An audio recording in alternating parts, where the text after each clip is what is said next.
friends in the church.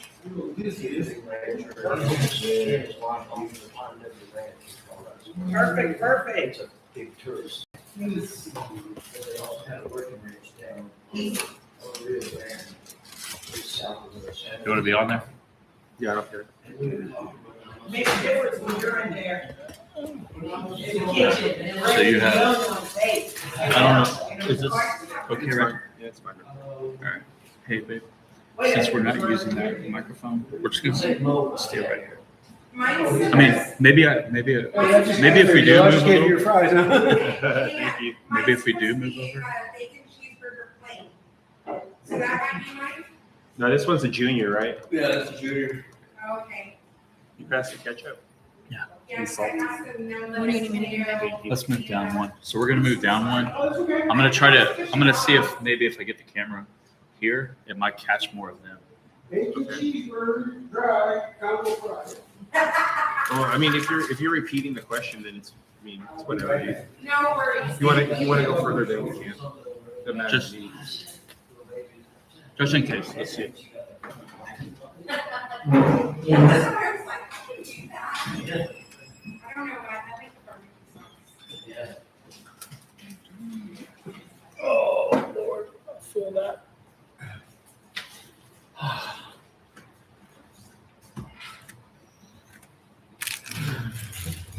All those months of being sedentary, I mean, it just catches up to you like that. So I all of a sudden, okay, boys, wake up. Congratulations on the job. Thank you. Thank you so much. Oh, good job. Congrats. Yeah, it's So no CDL, it's what? no CDL. No, actually, I have everything set up if I need to use it, but I'm not having to use it. Thank you. So hopefully this will, like, it's for us, the biggest thing was just finding something that worked with our schedule. Because I just needed something that didn't take up all of our time so that I would have time to invest into this. Because there's like more stuff coming down the line, and you know, it's a long story, but and I'm sure that you guys can relate to understanding this, but I keep coming back to that Maslow's hierarchy of needs, and with the Maslow hierarchy of needs, it's really hard to function in number 3, 4, and 5, right? So 1 and 2 is your baseline, your food, your shelter, and all that type of stuff. The next thing is like financial provisions and being able to have like a base, a foundation. When you don't have your foundation set, your mind is constant, especially as a guy, your mind is constantly thinking like, I need to do this, I need to do that. Like you can't. There's a part of your brain you can never shut off. So To be able to provide. to be able to do this stuff like teach and function, and so in Maslow's, once you establish your foundation, then you can start doing stuff like thinking about the bigger picture, having a vision, growing as a person, or being able to like really mentally lock in on higher thinking outside of just survival. So as a Christian, what I've found is you can stay in base 1 and 2 for a certain amount of time, but at some point because your base is your faith, because you're believing that God's going to cover this and cover that, and kind of like Jesus saying the lilies and the birds, and all these things are covered. Don't worry, don't fret. But at the same time, he tells us to be a part of society, to work. A man that's not willing to work is right? Yeah. Calls him out. So the whole point, with, I'll adjust the camera a sec. Here you go. When I was praying this prayer I was like, God, we've been in a faith place, and I've been in a faith place for 1 and 2, right? But I'm constantly having to wrestle that. I can't, Like, I'm not really free to like dive into this, as much as I want to. So I was just like, I was like, if you call us to this, I believe you have, then you got to handle this. So just instead of me trying to figure it out and solve it my way, which usually I end up being a bumbling wreck when I do, you can ask my wife about that. You just put it all in his hands and don't let it. Man, it's so hard though. Yeah. Oh, yeah. It's hard Really, really hard. to say, I can't do this, I'm turning it over to you, and here's what you need to do. Yeah. I think I missed the point somewhere along the way. That's what I was Oh, you looking have? for. I do. Okay. I reached in my bag earlier and I forgot what I was reaching for, and you just reminded me. Okay. Thank you. Mine fell out in the living room one day, and Patty goes, what is this? I said, we have our names. I said, I keep getting it or whatever. And I said, maybe I'll just take a pair of my chonies and put it on the table or something. What's going on here? What's going on here? And she goes, you can't do that. Why not? And you said,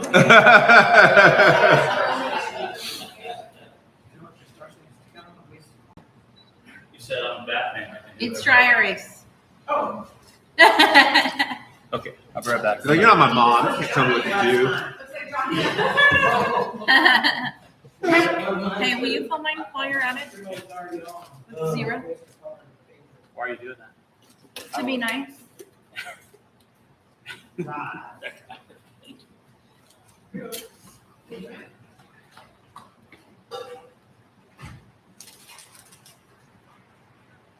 I don't know about y'all, but I'm ready for summer to go away.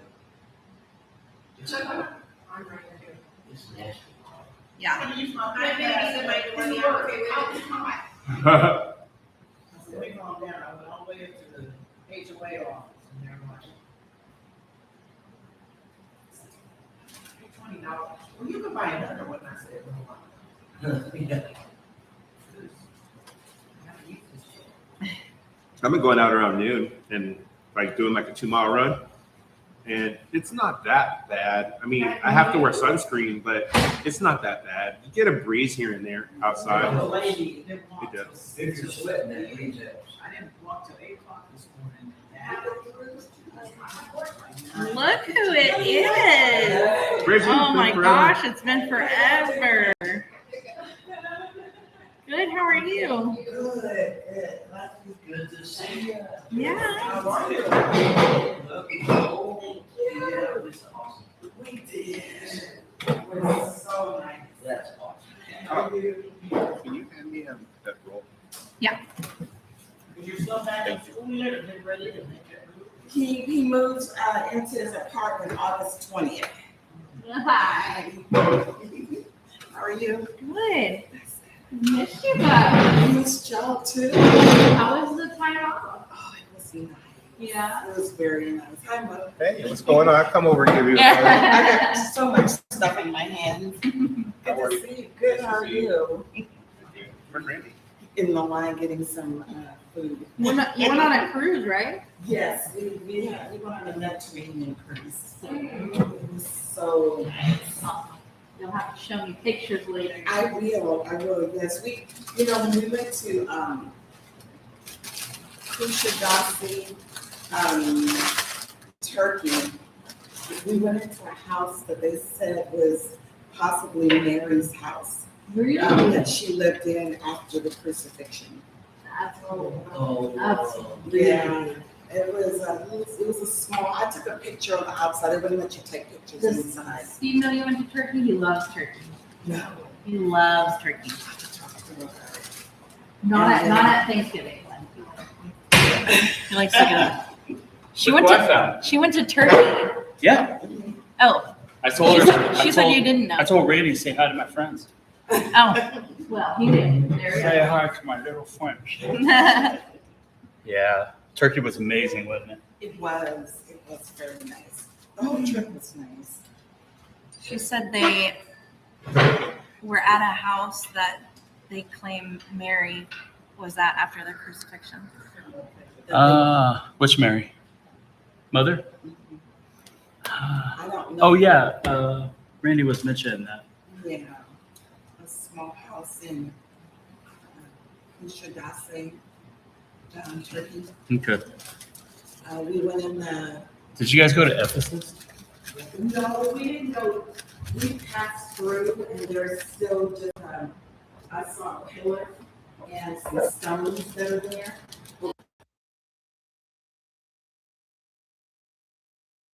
I should have been more time. Was that it? You ran out of time? It was Yes. kind of like, Yes. That's so cool.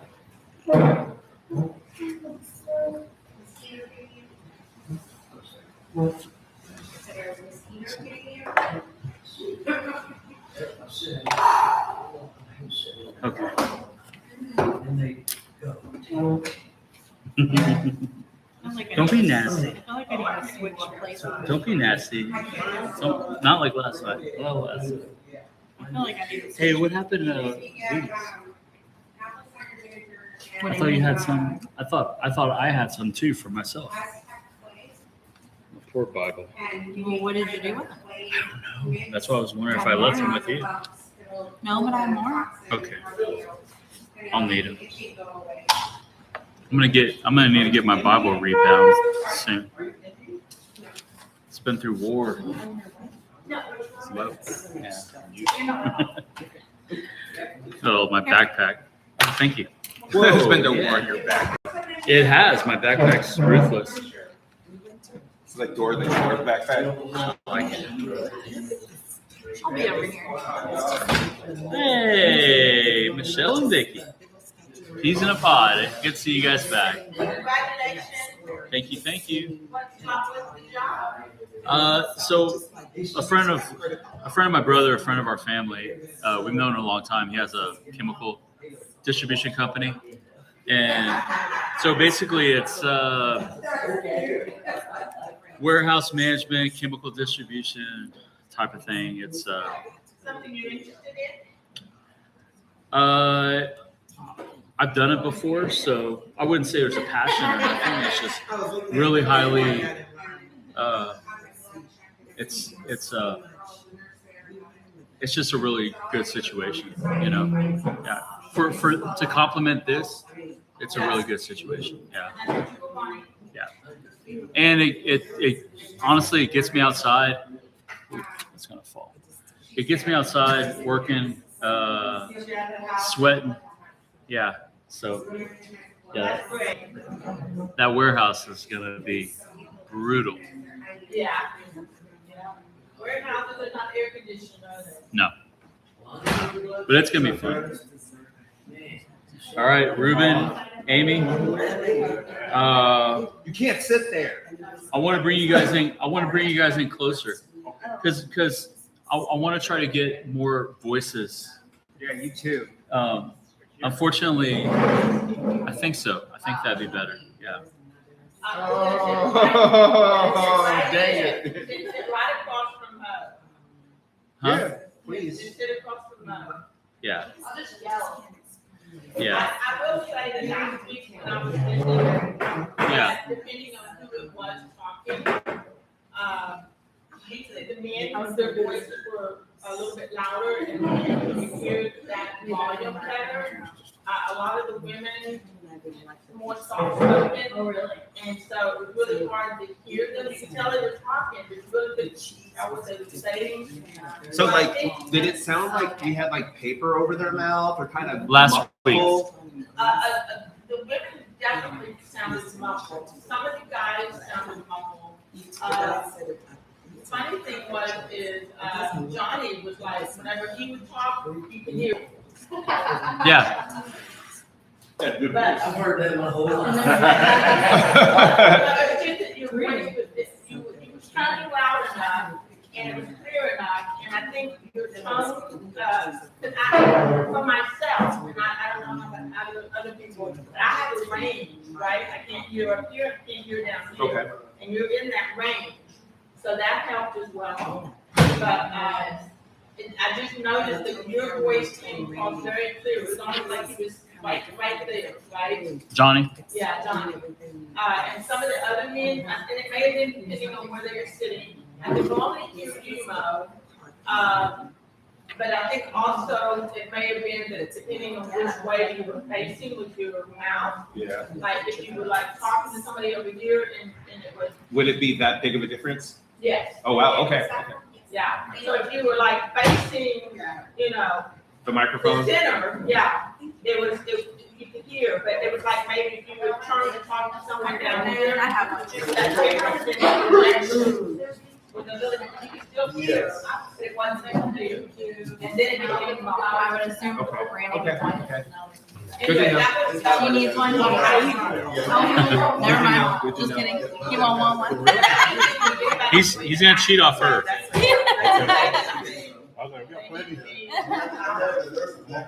So like, we're gonna try and have Steve remember to repeat the question for, you know, everyone else to hear on the live stream, and then work on getting the microphone. Yeah. They're expensive. Like even just like even like the old school, like, you know, like stick mics, they're not cheap, you know. Yeah. And the conference mics are pretty The expensive. Atlantis. Right. Yeah, because you saw something, you took a I know, picture of right? something Right. and said, have you heard about Atlantis? Yeah. So I was thinking that was, what you saw was tied to the idea of Atlantis. Exactly. What that was. Yeah, and the round that ones, was they had like actually the rectangle shaped ones. I think the cheapest one I Oh, what? saw was like $100. Oh, okay. 1,600 And years then that full price. There's a massive volcanic eruption on that island, right? And that house, they call it the Admiral's house because it was bigger than the rest of the Yeah, house. so we just took it. Maybe they put somebody in charge, but they had a sewer system 1,600 years. Like Really? Yeah, so they used the restroom, went down 2 stories, went down to Yeah, the yeah, sewer I system, know. which was under the street level. This Like is a drop in the bucket for the government. That was Santorini. And it was Plato, and so was told like Right. So you saw that years stuff too, right? about the city that Yeah. disappeared, right? They don't really care. Plato put it in writing, and it became the legend of Atlantis. Bro, like you spent how much on responsibilities for the I think you like that thing. It's like So- you like going on the rabbit hole sometimes. You know? Yeah, so Atlantis means sewer system. Well, I don't know about that, but it was a neat story though because the people that disappeared before the volcano erupted, Yeah.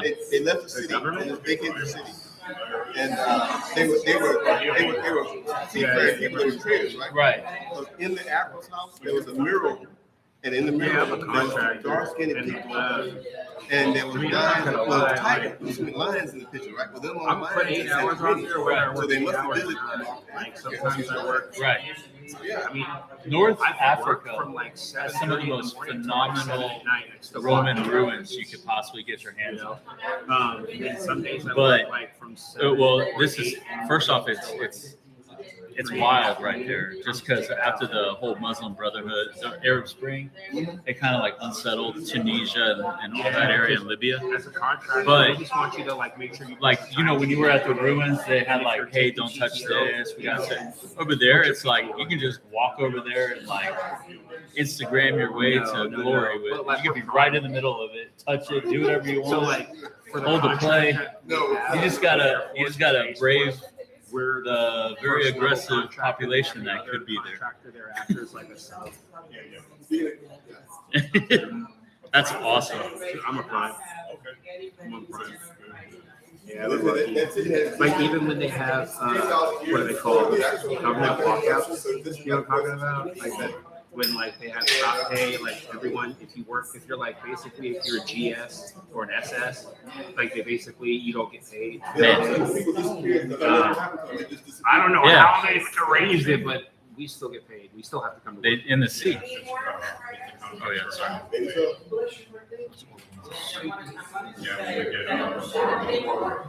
Yeah, furlough. Because I have all this filled in. Yeah. 6:30. I just call it a government shutdown, man. Oh, look. I know. Is that what it's called? Oh, okay. It's kind of lame, dude. Like, gonna go and shut down everything and nobody gets to work? That's kind of crazy. Thank you. It was good. All right, guys, we got some of our. It feels like we got the old and the new here now. Yeah, we got Lil and Ari back. Yay. Yeah, it's awesome. We got our adventure jet seeking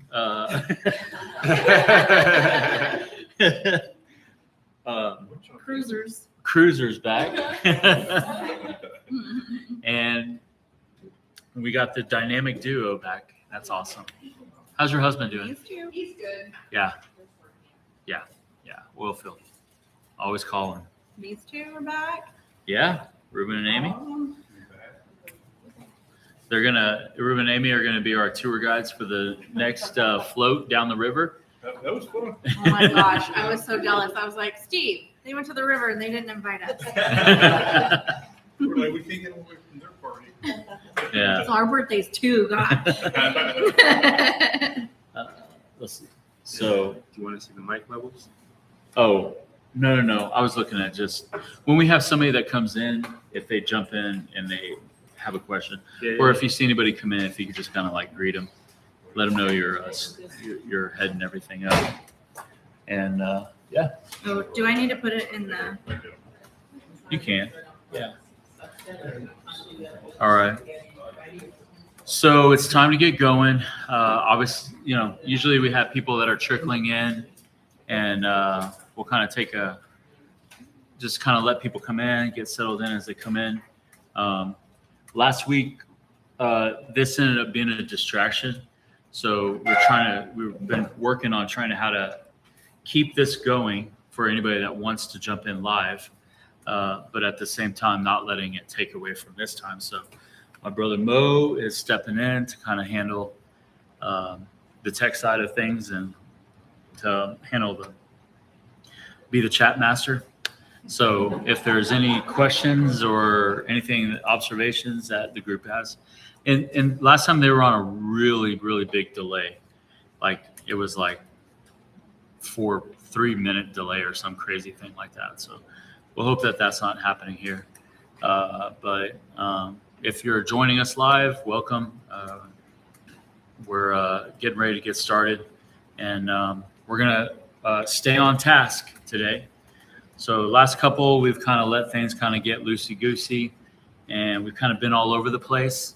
And every now and then, we just got to let that happen. We got to let things run amok a little bit. We got questions built up, ideas, thoughts.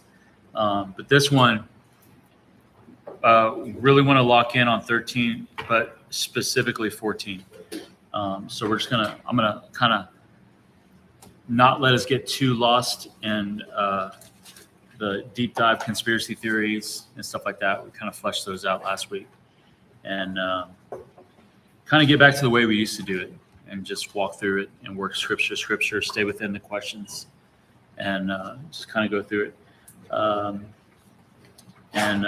The other thing is, it was on my heart last week. I need to make sure to hold to it this week.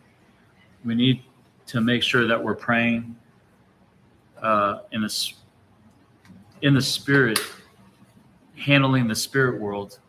And I think part of last week's kind of little funkiness at the beginning was because we didn't lay the roots down. So we're going to do that today.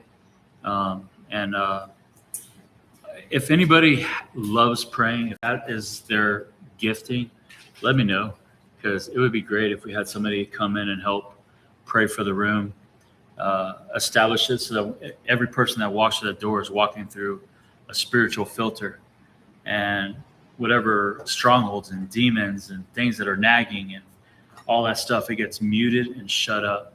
So when it comes in here, it's like you're in peace, right? There's silence, there's clarity, because all that noise is being silenced. And so we definitely don't want them to have a place in this room and all that type of stuff. We don't know who's in this room throughout the week, so that's why we need to make sure we're constantly claiming it. Same way we should constantly be claiming our homes, claiming our families, claiming our workspace, always taking ground. So just that was a reminder and kind of like God just kind of giving me a little rebuke. I asked Chrissy about that, and she's like, "Yeah, I thought you were gonna pray that." I was like, "Yeah, it was my fault." So, all right, guys, let's launch into it. Johnny, will you open us up? Sure. And just pray the blood of Christ over this, and set the angels of protection, and do all the things. All right, okay, guys. Let's pray.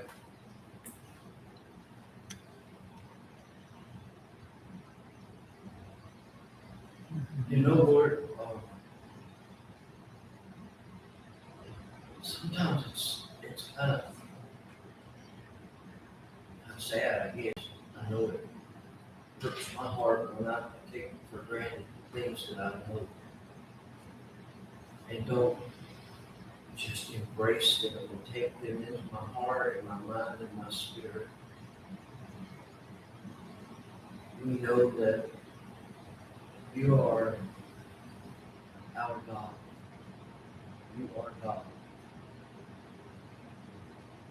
We know that your love for us has been expressed from Genesis to Revelation, and we gather to take a walk with you through your scriptures.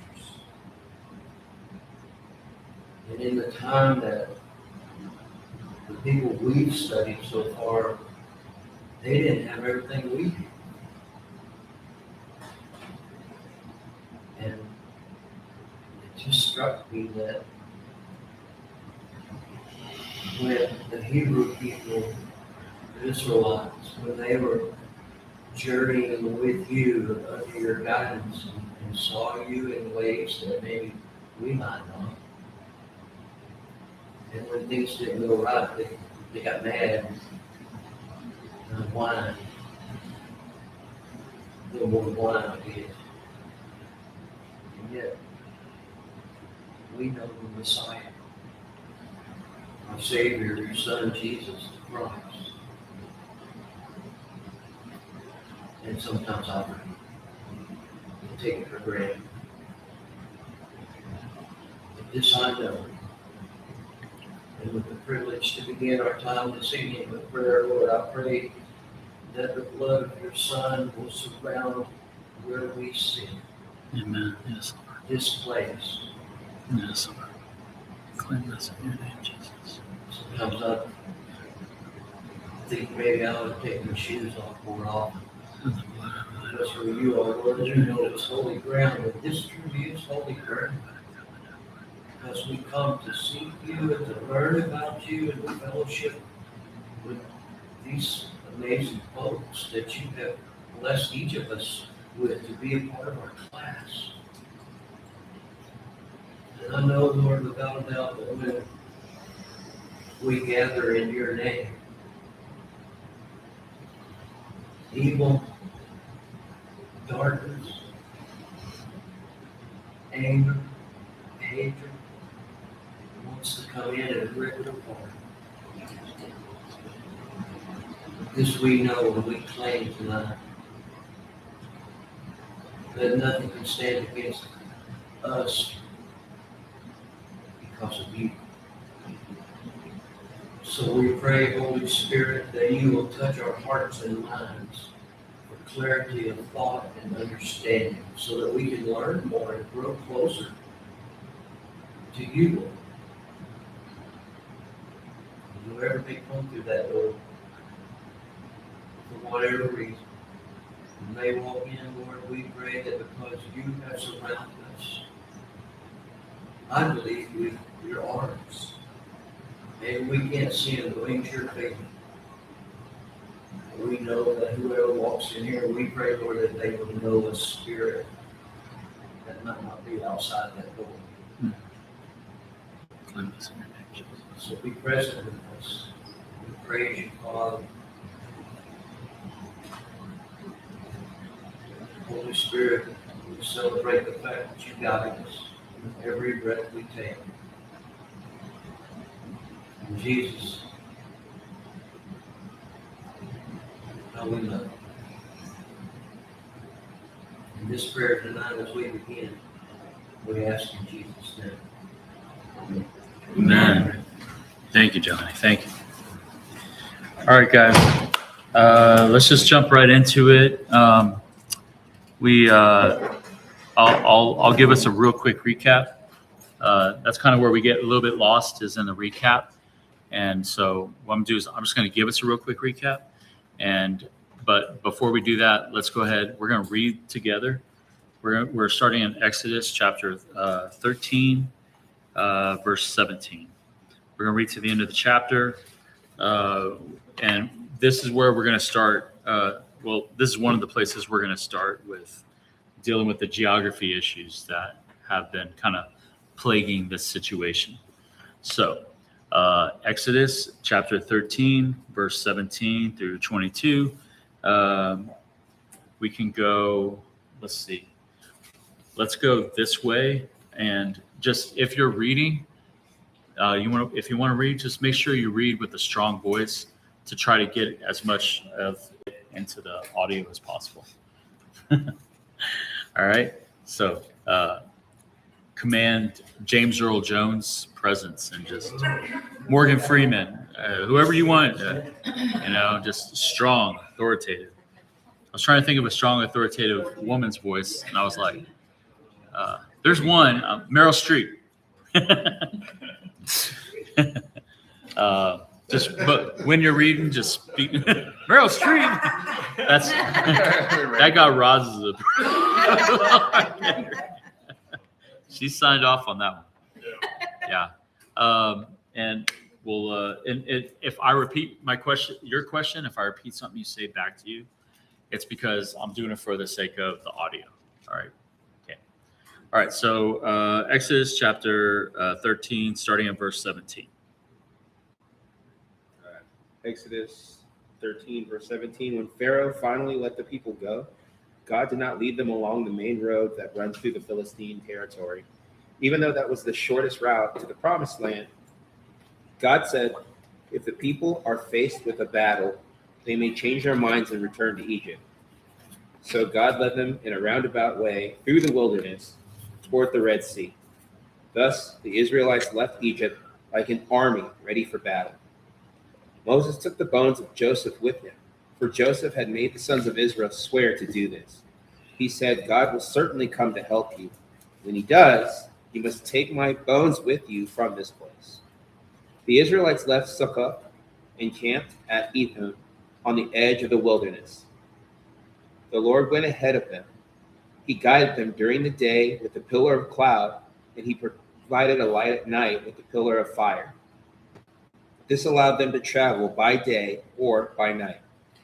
And the Lord did not remove the cloud or pillar of fire from its place in front of the people. Okay. So when we left off, the last plague has happened, right? The last plague happened. Who was killed again? Firstborn. Okay. We talked a lot about the importance of the firstborn, how that would have rocked them as a nation. It finally breaks Pharaoh. Pharaoh says, go worship your God. And then finally submits that the God that he's been dealing with is greater than him, because he says, and bless me also.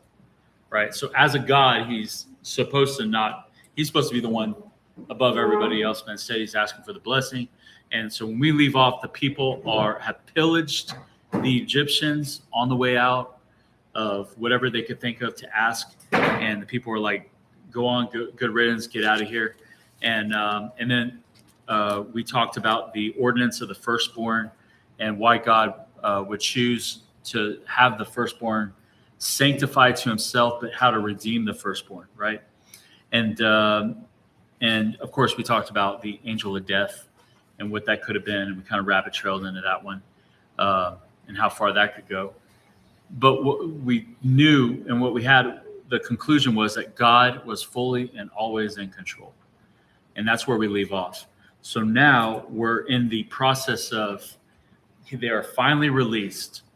Their time of slavery is now broken and shattered. And we're talking about what that must have felt like, the sense of relief and the freedom, right? And then they're moving on. So we had some geographical, logistical questions last time. And so I want to take a moment to just kind of flesh those out. So here we are with what we read. The verse 17, there's a key part there. Who's leading them and how is he leading them? So it's not just 17 in that part, 17 and 21, 22. But who is leading them and how is he leading them? God is leading. Okay, God is leading them. All right. It's very clear that he's the one that's directing traffic here, right? Again, Moses is writing this. All right. He's orating what happened back to them. They know what happened, but he's telling us for their future generations to know that they were being led to a very specific place and a very specific route, right? How is he leading them? Through Moses and Aaron. Yes.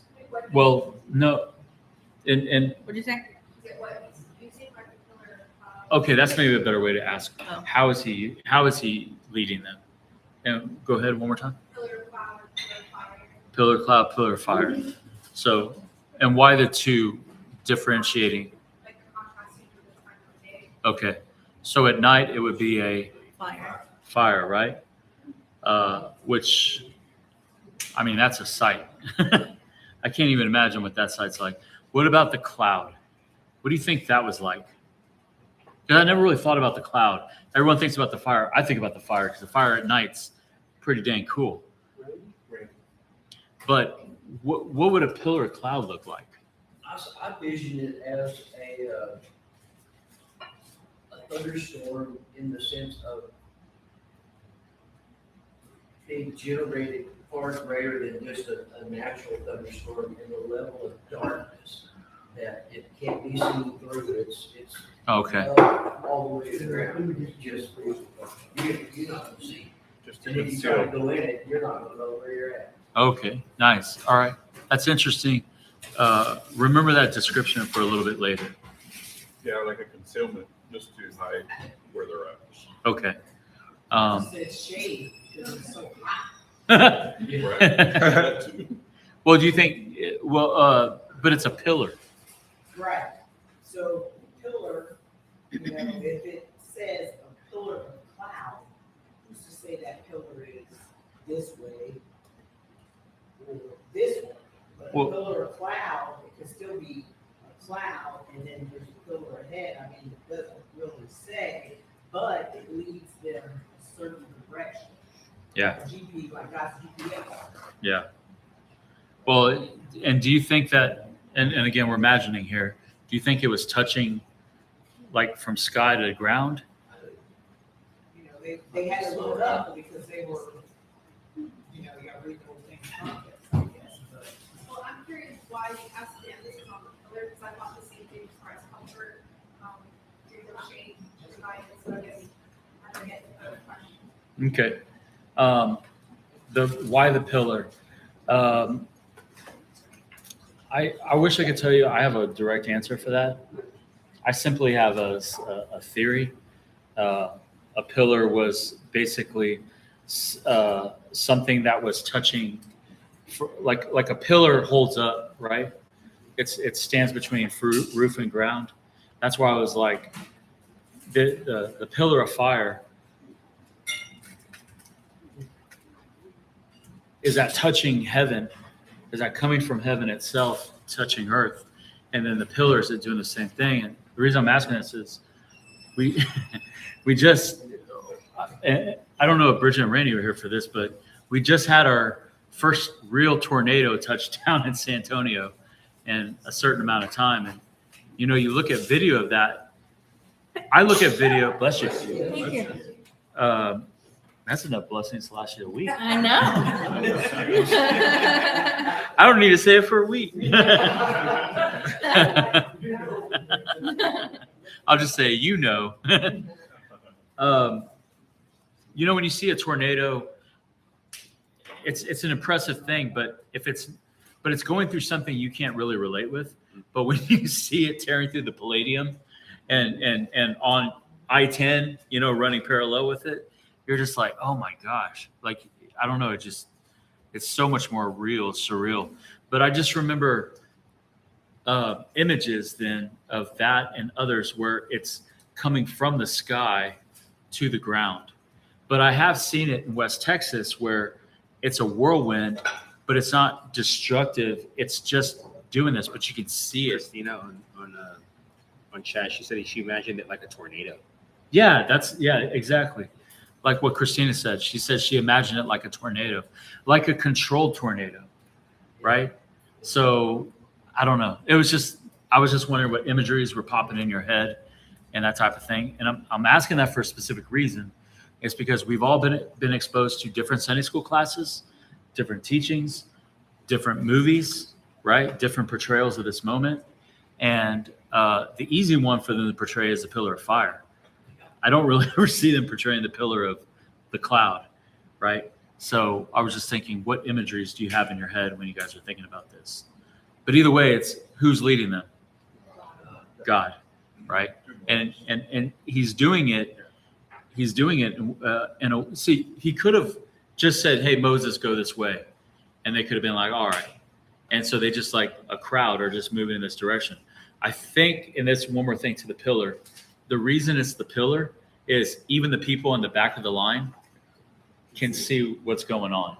And then the other side of it is it's the supernatural moment where God's saying, "I am with you," right? And leading them out. Because and we kind of dived into this, but I don't know if you thought about this.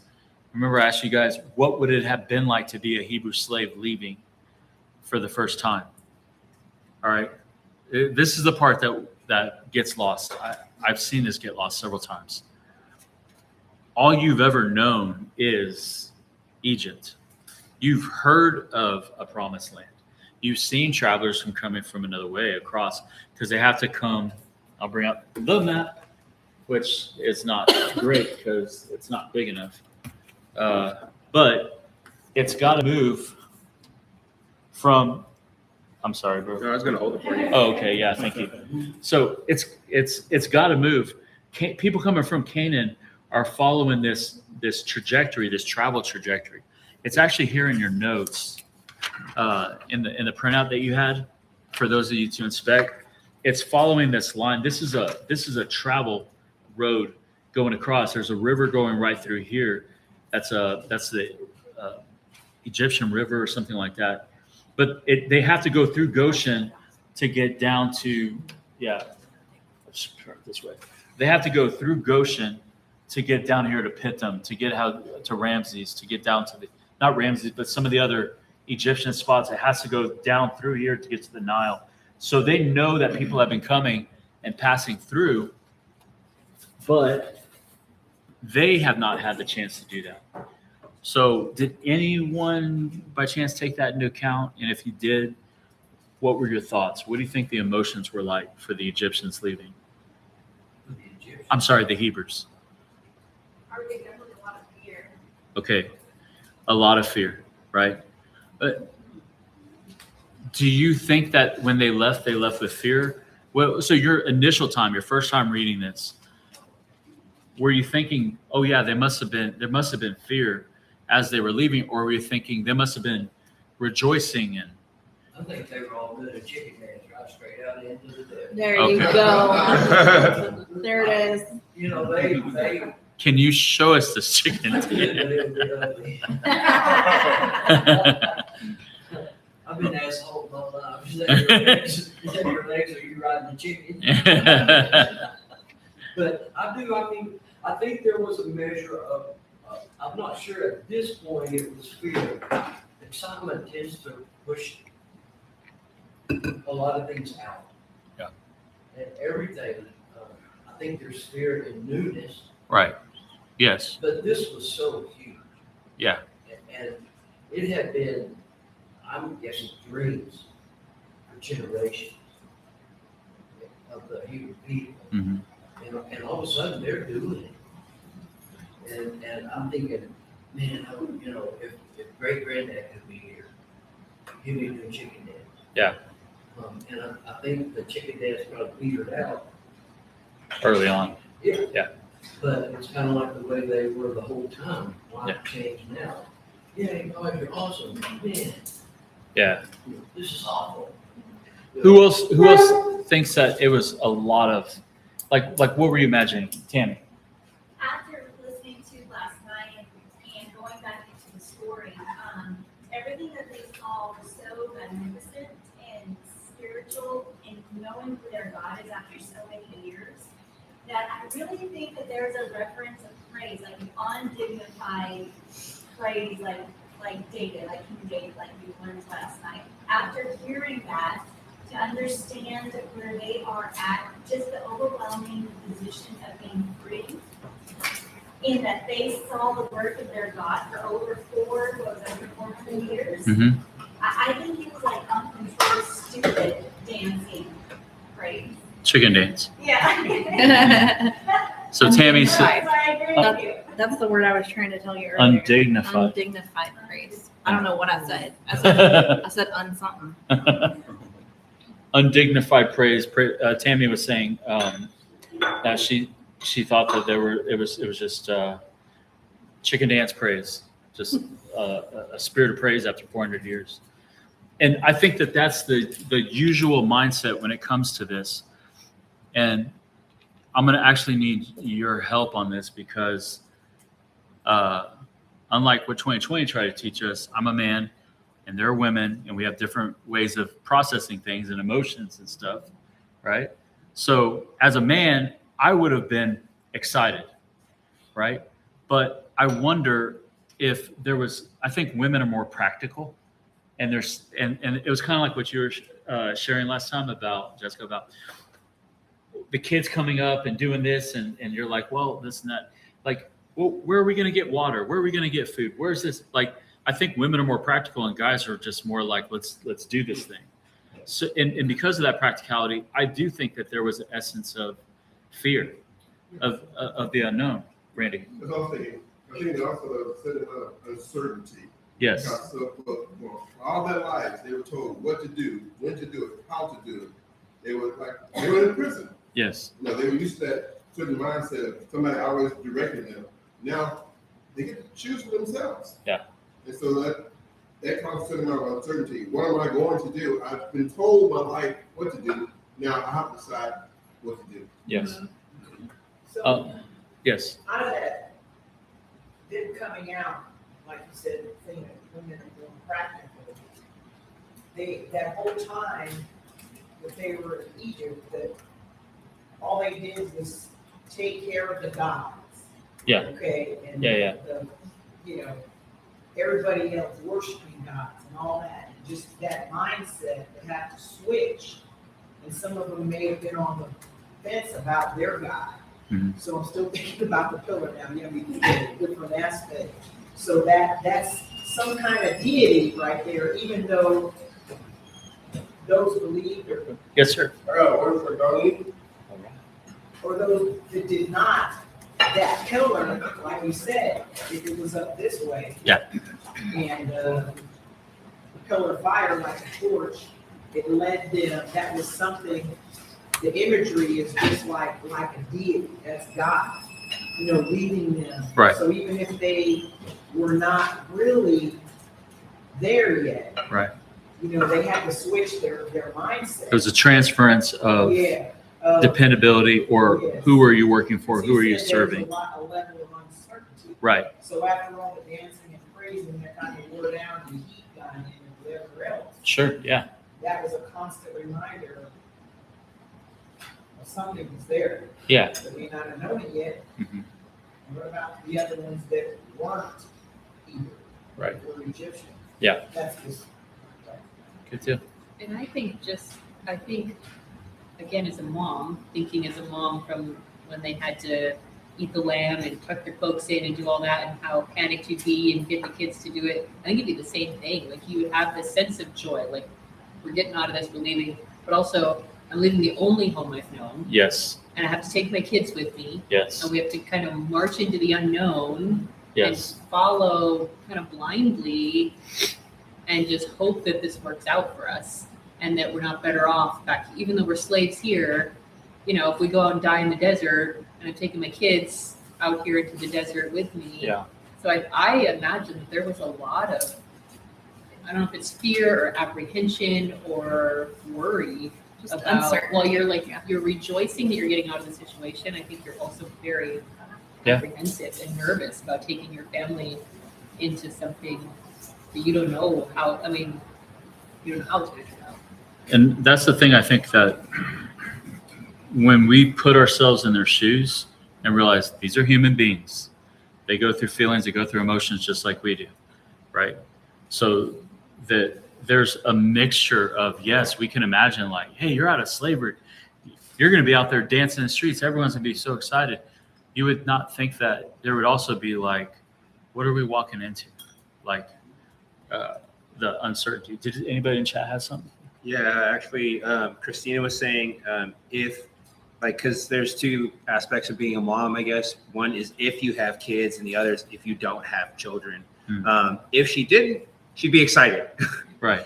But if she did, she would be scared a little, worried how she would feed or care for them on this like completely unknown journey they're about to like embark on.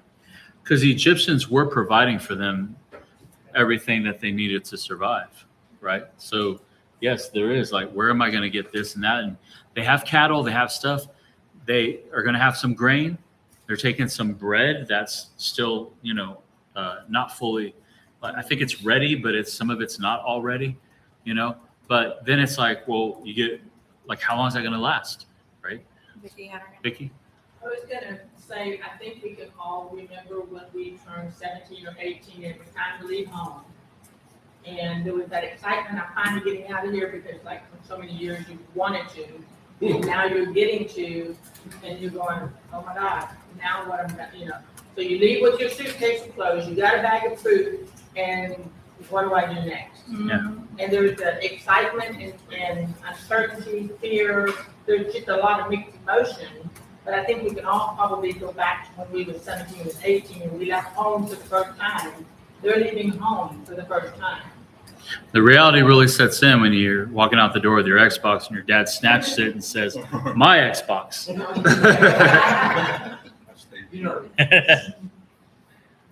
For me, it's almost like a church camp situation. You go, you're in the world, so to speak, and for a week, you're in this just amazing setting of focus on God, a celebration, and the number of decisions made for Christ. Mm-hmm. So you're in the midst of freedom. Yeah. To not have to worry if I say a prayer out loud, they're going to call me Jesus, baby Jesus or something, I don't know. Mm-hmm. But then that week comes to an end, and now you're back at school, Right. back in the world, so to speak. So yeah, I think it's very real. Maybe some, like you're saying, for mamas, it was like, okay, this is awesome, but guess what? We still got to take care of this crew. So I'll bring up a touchy subject. I know it's touchy, but I think it resonates a little bit. How many of you guys have known somebody that's been in an abusive relationship or situation? And from the outside, you're like, why don't you just leave? Why don't you just walk away? Right? Because we're not the ones that are in the middle of it, Or they're like, well, maybe you're tied to his bank account and this and that, and you're leaving with nothing. Well, it's easy for us to say, trust God, the most important thing is leave, right? But you got to leave the only thing that you have come to know and trust and understand. So hell may be hell, but it's something at least you understand and know it. So as a real quick story, early on when I was getting transported, I got stuck in a unit in Kentucky, and it got real bad in the housing situation. They're just cramming us in. And then all of a sudden it was just like fights breaking out. And then they're starting to talk about rioting and jumping the guards and doing all this stuff. And there was a guy that I had taken under my wing, and I was looking after him. And it's really complicated, but basically there were certain parts of the room where you'd rather be there than over here type of thing. And the one place you wanted to try to be was in front of the TV. because at least you could watch that and escape the madness. And so after a couple of weeks, we had migrated ourselves into the front of the TV. But at the same time, they're talking about rioting, doing all this crazy stuff. And I told him, I said, look, I don't know much, but I know that we don't want to get caught up in this. So I said, I'm going to take a risk. And I was putting my life in danger. I didn't know that at the time, but I went to talk to the guard when they were doing pill count. And I said, hey, if you can find a place for us, some of us, to get out of here and just give us a little bit of breathing room, because it's getting tense here, man. And I was like, I'm not going to tell you what, I'm just saying. I looked him in the eye, just man to man. I said, it's getting really tense in here. I said, I'll sleep on the floor. I'll sleep in a bathroom, but I'll sleep in solitary. But we need some space. And again, I didn't know miracles that were being done. Just like I don't think they knew miracles were being done, because they're so fresh into it. Later on, as I got through the system, I'd look back and I'd be like, holy crap. I've never, like I would tell people this happened. They like, that's never, ever happened, ever. Like the guard that took me in, let me keep my Bible and my spiritual books.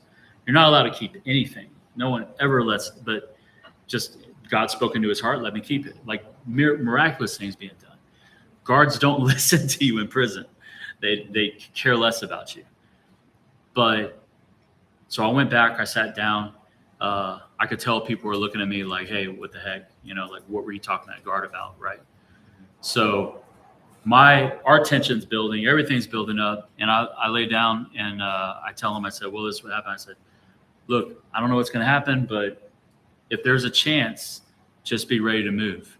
And he's like, all right. And maybe 30 minutes later, 10 minutes later, hour later, I don't even know. Door opens up and says, I'm taking 12 people out of here. First 12 people out, we're putting you somewhere else. Everybody had been wanting to get out of there, right? Just itching, fighting to get out of there. Nobody moves.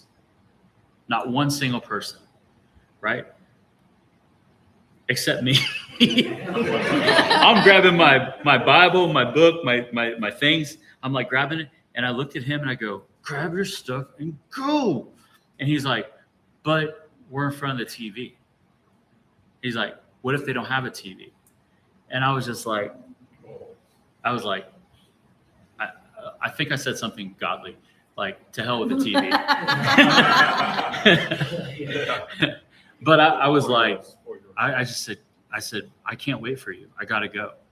And when I started jumping up to grab my stuff, then all of a sudden there was a move for the door. But still, I was pretty far from the door. So I'm just like pushing my way, but everybody's still staying through, but a handful are moving their way out. And they're all the older guys. The older guys are moving first. They know what's coming. I'm the last person to walk out that door. I turn around, the door closes, and my friend's on the other side looking at me. And I'm just like, hey, sir, can please? He's like, no, I can only take 12. I said, all right. Well, later that night, they ended up rioting. And then I watched them parade them out, tear gas and all this type of stuff. Next day, they watched them haul them out, shaved, new jumpers, fresh cases, and all this type of stuff. And I came back to that over and over again. I was like, why didn't he move? Why did he stay in place? And I came to understand that no matter how bad it is, we can get comfortable in hell, right? So I put that in this situation and I just go, God, how good are you? Because he didn't just one moment say, hey, wake up, grab your stuff, we're getting out of here. This is a buildup of months of constantly just saying, hey, I'm weakening this guy, I'm paving the way. There's a buildup, there's anticipation. And then God says, okay, now's the time to move. And I don't see anything where anybody stayed behind. I've never heard anything about that. Everybody moved. So they were willing to leave hell. And I'm telling you this story. I'm taking the time with it because we're going to return back to this moment later in the story. But in this moment, I think there's joy, obviously, right? There's fear. of the unknown. Where are we going? What's going on? Because they've heard of Canaan, right? And the idea of it, right? You could dream for something, but the reality of the logistics of what it actually takes to do that. Remember, we talked about what does God have to do to take them from being Hebrew slaves to being people that take over the land of Canaan, right? There's a lot of logistics that have to happen. A lot of real life things have to be set in place. So I do think there was a practicality of fear and uncertainty, right? So we're about to get to that. Steve, Yeah, yes, sir. Also, fear. Also, fear in the fact that they had protection in Egypt. They had the Egypt, the Egyptian Empire, the Egyptian army protecting their slaves. Yes. They were valuable property. Now they're out there in the wilderness, and I'm pretty sure there were enough trained soldiers. That wasn't their job. Nope. To be trained soldiers. Nope. So they had no trained soldiers among the men. Probably the vast majority of the people leaving were women and children. Yes. So they were very vulnerable to attack. Yeah. And I'm pretty sure that was also on their mind as well. I think that is 100% part of the case. You're going to go take over a land. Do you think they're just going to be like, hey, Come on in. they're here to take our cities and our land? And no. All right. So let's talk logistics here. God led them. Okay. So let's pull up. That's a quick question. Yes, sir. On this map, Yes. so they could have easily took this way to Canaan, but instead they went this way right across the Yes. Red Sea. We need a color printer. Show this. But It's called FedEx. Yes. And you have certain names with question marks. Yes. Is that like maybe they were there or maybe they were following them? Okay, so I'm going to show you guys. We're so high tech here. You have no idea, right? Well, that's a different one. I could do a share screen. It's We a could pull up different a map. It's not the No, same. no, I know, but I'm using this for the purpose of. Well, so I've got part of it. It's upside down, baby. Sorry, can you hold it real quick? So There you go. yeah, you have to move it this way, right here. Boom, right there. Okay, so this is the area, right? This is Goshen. This is the dipping down to Arabia. So I'm just going to put this up against it. That's this area right here. This is Saudi Arabia, right? This is Canaan, all right? And what Reuben was showing is that when God led them out, they're in Goshen. Where are they headed to? Canaan, right? This is a trade route that works right through there. The way of the Philistines or the path. It goes right alongside this way because there's water, there's resources, there's all right. But when God leads them, he's leading them this way. Okay, you can put that down. I don't want to. When he's leading them, he's not leading them this way towards Canaan. He's leading them south. Now, what I want you guys, who doesn't have a map? Does anybody not have a map? You don't? Okay. Any one of these will do. Can you pass this one? Can you pass that one down to Michelle? Anybody else not have a map? Well, so even on that one, they're not crossing the Red Sea. Can you hand this to Tammy? Okay. So this is where we're going to get into. It's going to get a little sticky. All right. So let's go with this. All right. Nobody knows where they crossed. All right. It's very controversial in the biblical archaeological world. All right. Like they've had food fights over this thing and stuff. I mean, they're not. Yeah. But and each one will call each other an idiot for thinking this or that. So what I'm about to show you is the traditional route that they were expected to have gone, okay? And if you have your maps, I'll try to, so you can see in Goshen where they started, they are Oh, yeah. You can see that better. Okay. In Goshen, where they started right here, if they went the normal route, they would have gone, I'm so bad. I can't believe this. They would have gone east, northeast towards Canaan.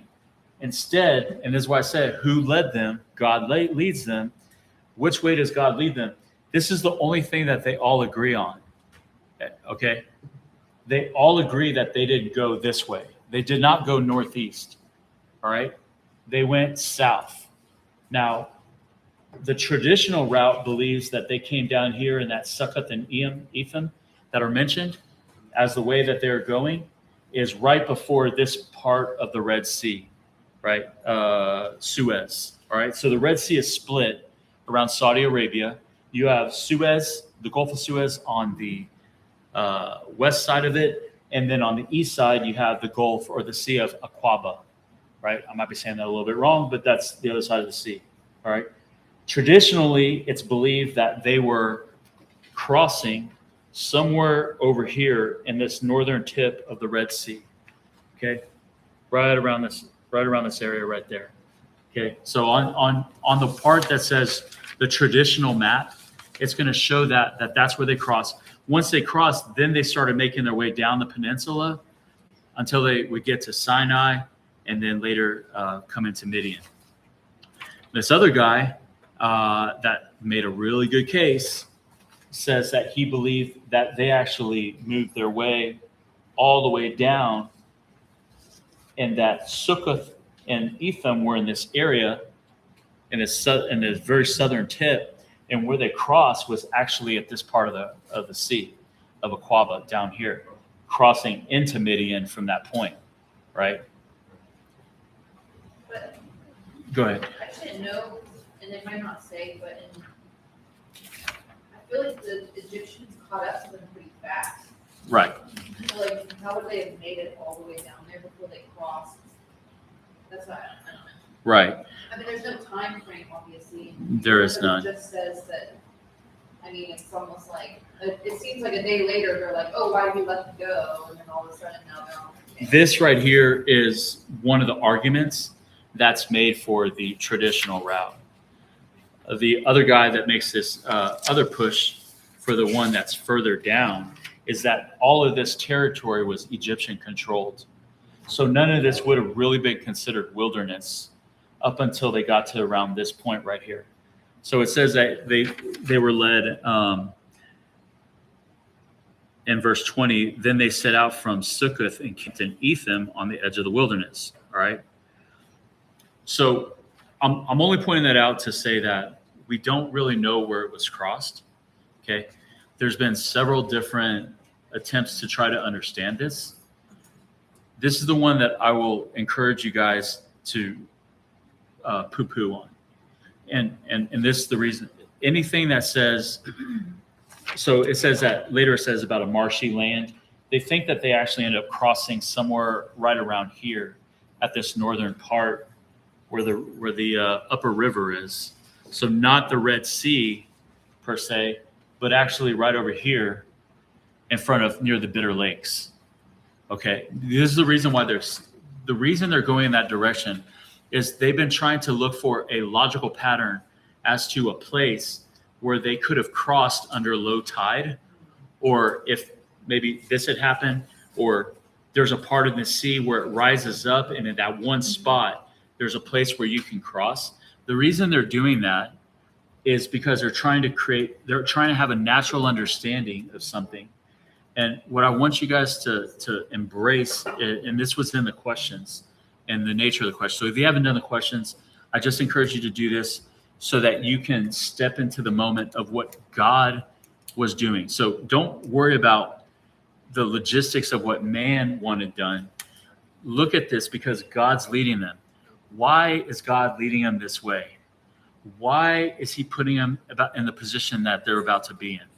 That's where your answer is going to be as to the nature of the crossing, why for the crossing, and all that goes into it.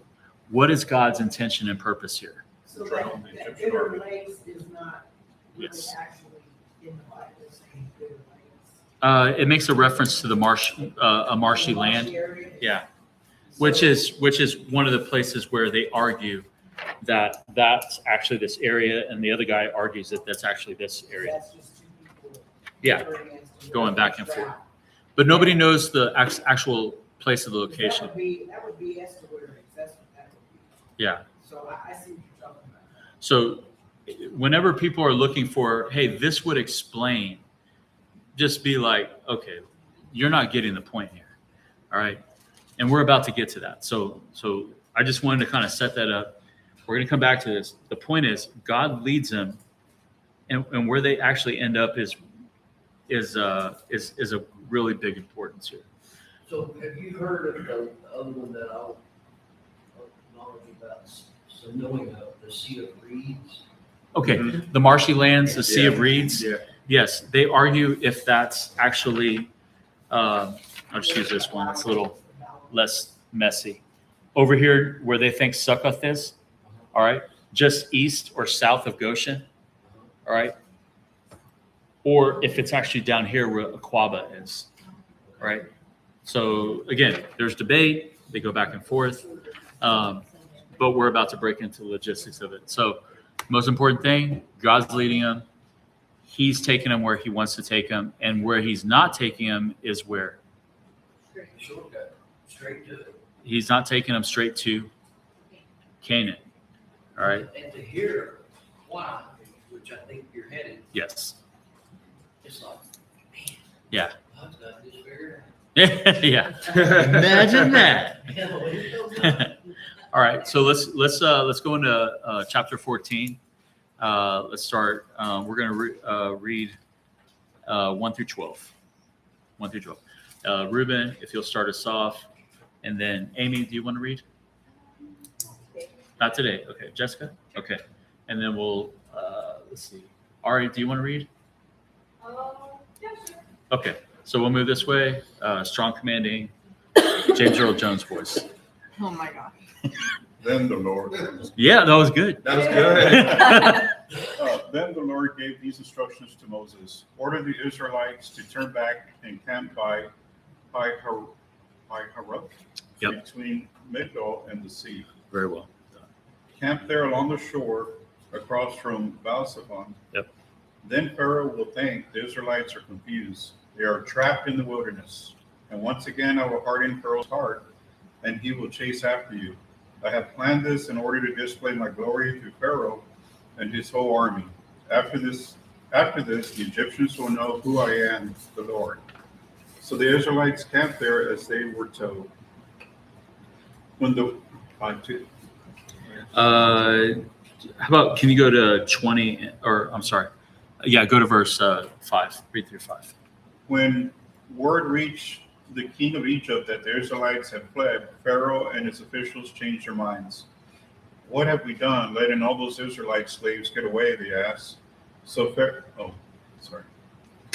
All right, Jessica. So he had his chariot made ready and took his army with him.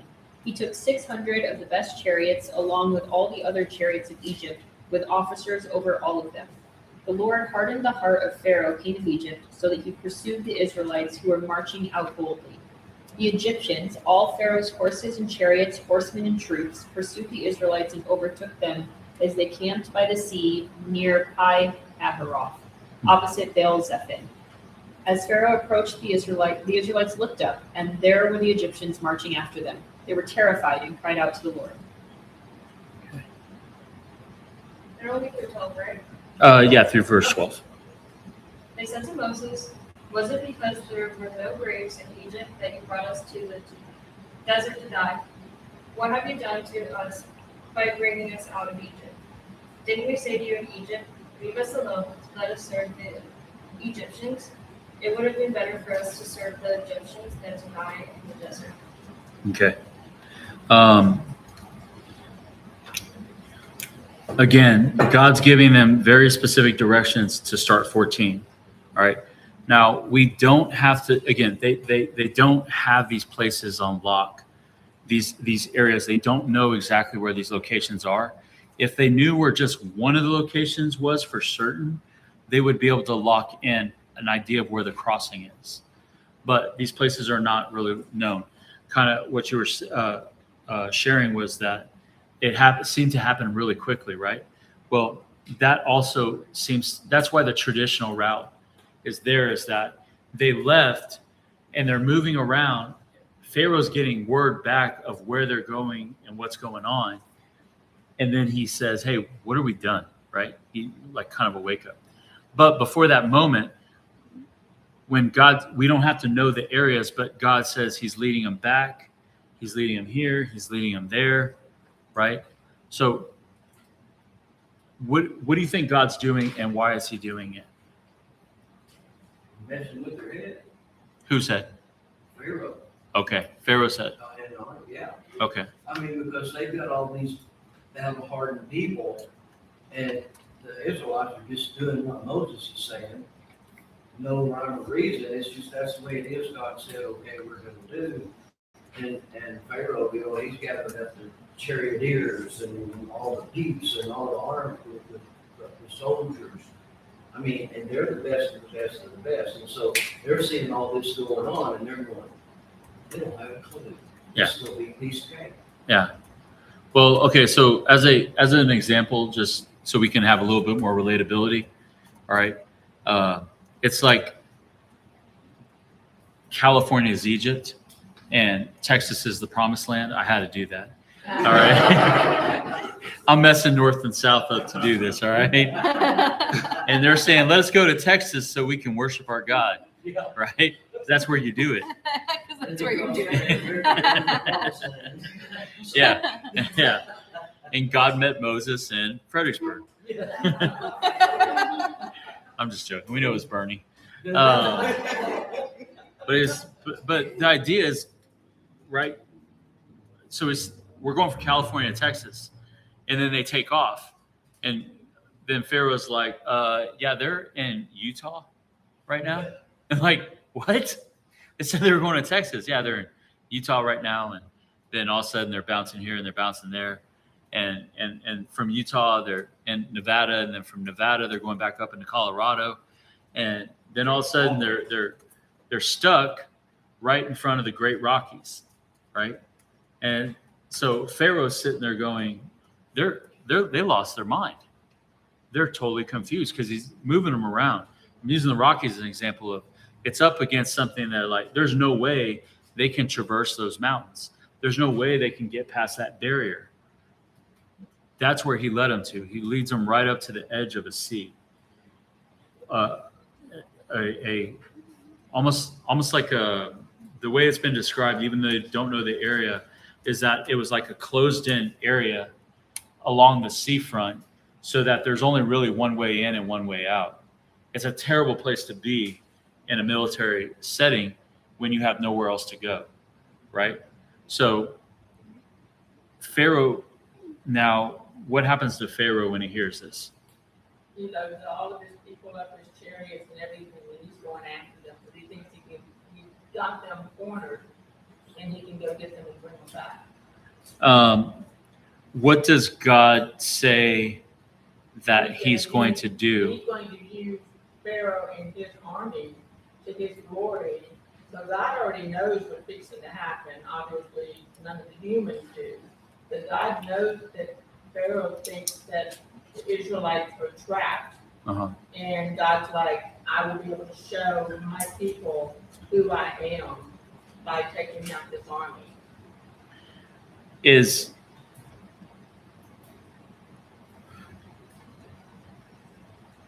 But God did it to Pharaoh. It wasn't Pharaoh himself. God turned into Pharaoh's heart. Okay. So God was the one that forced Pharaoh to go out. Okay. Before he forces them, God's going to do one specific thing.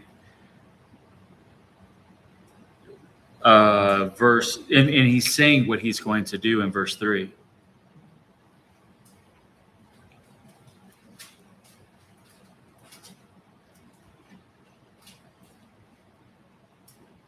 Since God's leading them, right?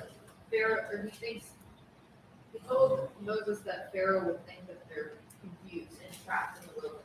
Okay. So I don't know how to structure this question. I think I structured it in the notes. sense to be a Pharaoh. Is it fair to say that he was enticing Pharaoh to do this? Right? This is the part where people have a problem with God and the idea of God, because they're like, well, isn't God all loving and all this and these things, right? I think it's just allowing him for Pharaoh to submit to his own desires that were already there to begin with. So I think it's just actually saving protection of me Yeah. rather than making him to be people. Right. People who've already been in him is just being taken away. The desires from him. Right. Turned away. Just to keep going where he originally wanted to go anyway. Creating, I want to say, Tammy had her hand up too. creating, I would phrase it in my heart, in my mind. He's creating an opportunity that Pharaoh needs to make a decision, right? Have you really let them go? Have you really let go of this situation? And he knows the answer to this. He's just giving Pharaoh a moment to be able to make a decision. Tammy. I was actually going to say something around those same lines, and it just reminded me of how God always acts on his word. What was that? Oh, The light. wow. That was The light went out. The light socket, the neon. Fire. Spirits a pillar of fire. We got a safety guy. We're all right. Hey, no one got hurt. There was no fire, right? Yeah. break it. He said, my word is my word. I would like to address, though, I thought Johnny prayed for this place, so we're going to have to work on It was behind you. They were trying to come through the light. That's what happened. Oh, maybe they hit the light. Yeah. Yes. Okay. It just reminds I saw me that. It actually- it's a good example of God is a God of order. He does everything in order for us to learn. And that he tells us that to know our enemy, learn their strategy in order to be able to win the battle through his word. Mhm. And so I just think that was a good example that that's what he did. He created strategy. Right. Yes. Yeah. He's in, well, it's going to happen no matter what. In the movie The Patriot, at the final battle, all right, the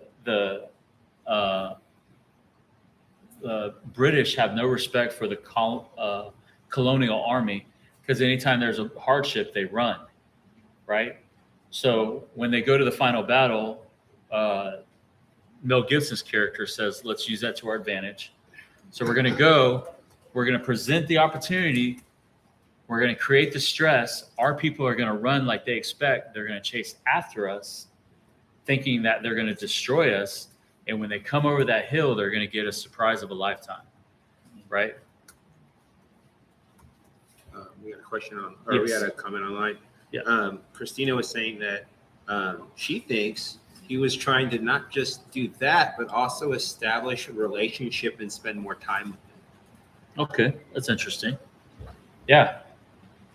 Because he's leading them. He's building some trust with them. That's a really good point. Yeah, like he's in a way, maybe if I can expand on that, is like he's like, yeah, hold my drink, watch me work my power.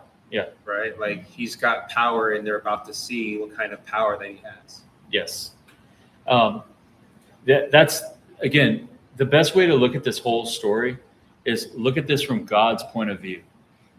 All right. That's how you can make the most sense of this entire situation. All right. God has a goal here. He has a purpose here. He has a plan here. All right. So, and we talked about some of these things. Let's just flesh these out just one more time. He wants to take them to where? The promised land. All right. That's a foreign land. Is that place empty? No. It's occupied. All right. So there's going to be war. There's going to be battle. Okay. They are Hebrew slaves. That means that they were probably not allowed a lot of liberties to do a lot of things. So do you think that they had, they probably had a little bit of culture, But do you think they had the type of culture that was necessary to become a nation? Do you think that they had the laws to govern them to become a nation? They didn't have to have anything. They were told. Exactly. So he has got to create culture. He's got to create infrastructure. He's got to battle harden them, right? Yes. Kind of ahead. Sure. I'm kind of jumping ahead here, but But you got to speak up. it's kind of jumping ahead here because we're trying to do this progressively. Yeah. But as we see later on in Scripture, God has the laws for how slaves are supposed to be traded from one owner to the next. Even God keeps his own laws in doing this with Pharaoh. Yes. Okay. That's a really good point. So yeah, justice, right? Yeah. And then he always keeps his word. Even his own word, he keeps it. He's not subject to keep it himself, but he does. Even before they know what the word is, he's keeping it word. So what he's doing here is God has an objective. And one of the things that is, again, we talked about this with the Passover. Notice as we're going on, make a note of this. Imagery that God dictates is extremely important to him. Okay? He's going to have a very visceral reaction when people mess with the imagery. All right? So he is he needs to create imagery here for what he's about to do, because that imagery is going to echo all the way to our lives today, right? It's like kind of like what I think it was Pastor Marquise. There's echoes of Christ in every situation, in every moment. So what he's about to do is he's about to paint a beautiful picture. But to do that, he needs the antagonist. Pharaoh's going to be the antagonist, all right? And it's going to create the moment, the tension that's going to create. Because see, if all he did is just open up the waters and they cross over, it would have been like, wow, that's amazing. In fact, we're actually going to get a picture of that later. But the urgency, the salvation aspect, the rescue mission of it, of God showing, this is who I am. I am your God. This is my power. This is what I can do for you. This is what he needs to start creating for them. So it's like, yes, you got a pillar of fire. Yes, you got a pillar of cloud.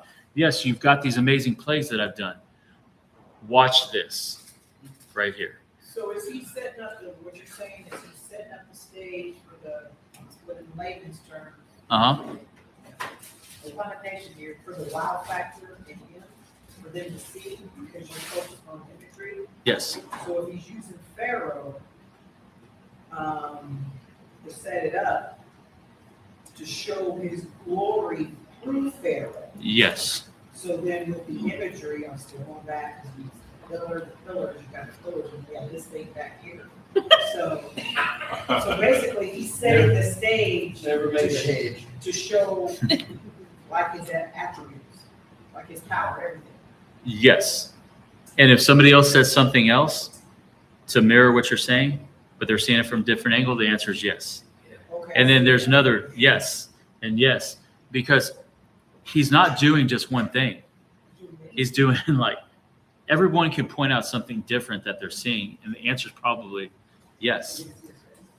But for his intent and purposes, what he wants to do for the people, what he wants to show them, he needs this.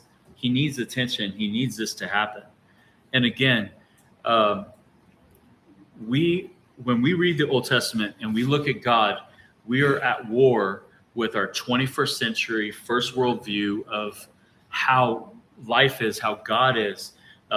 Liberal college, secular culture has told us this is what's fair, this is what's good, and we have let that define God and define his nature and define who he is. We're going back to here so we can actually see it and say that there's certain things that there's myths that we've picked up along the way that we've got to dispel. Like God is all loving. It's like, well, no, he's not all loving. He's all God. God is love. God is just. God is righteous.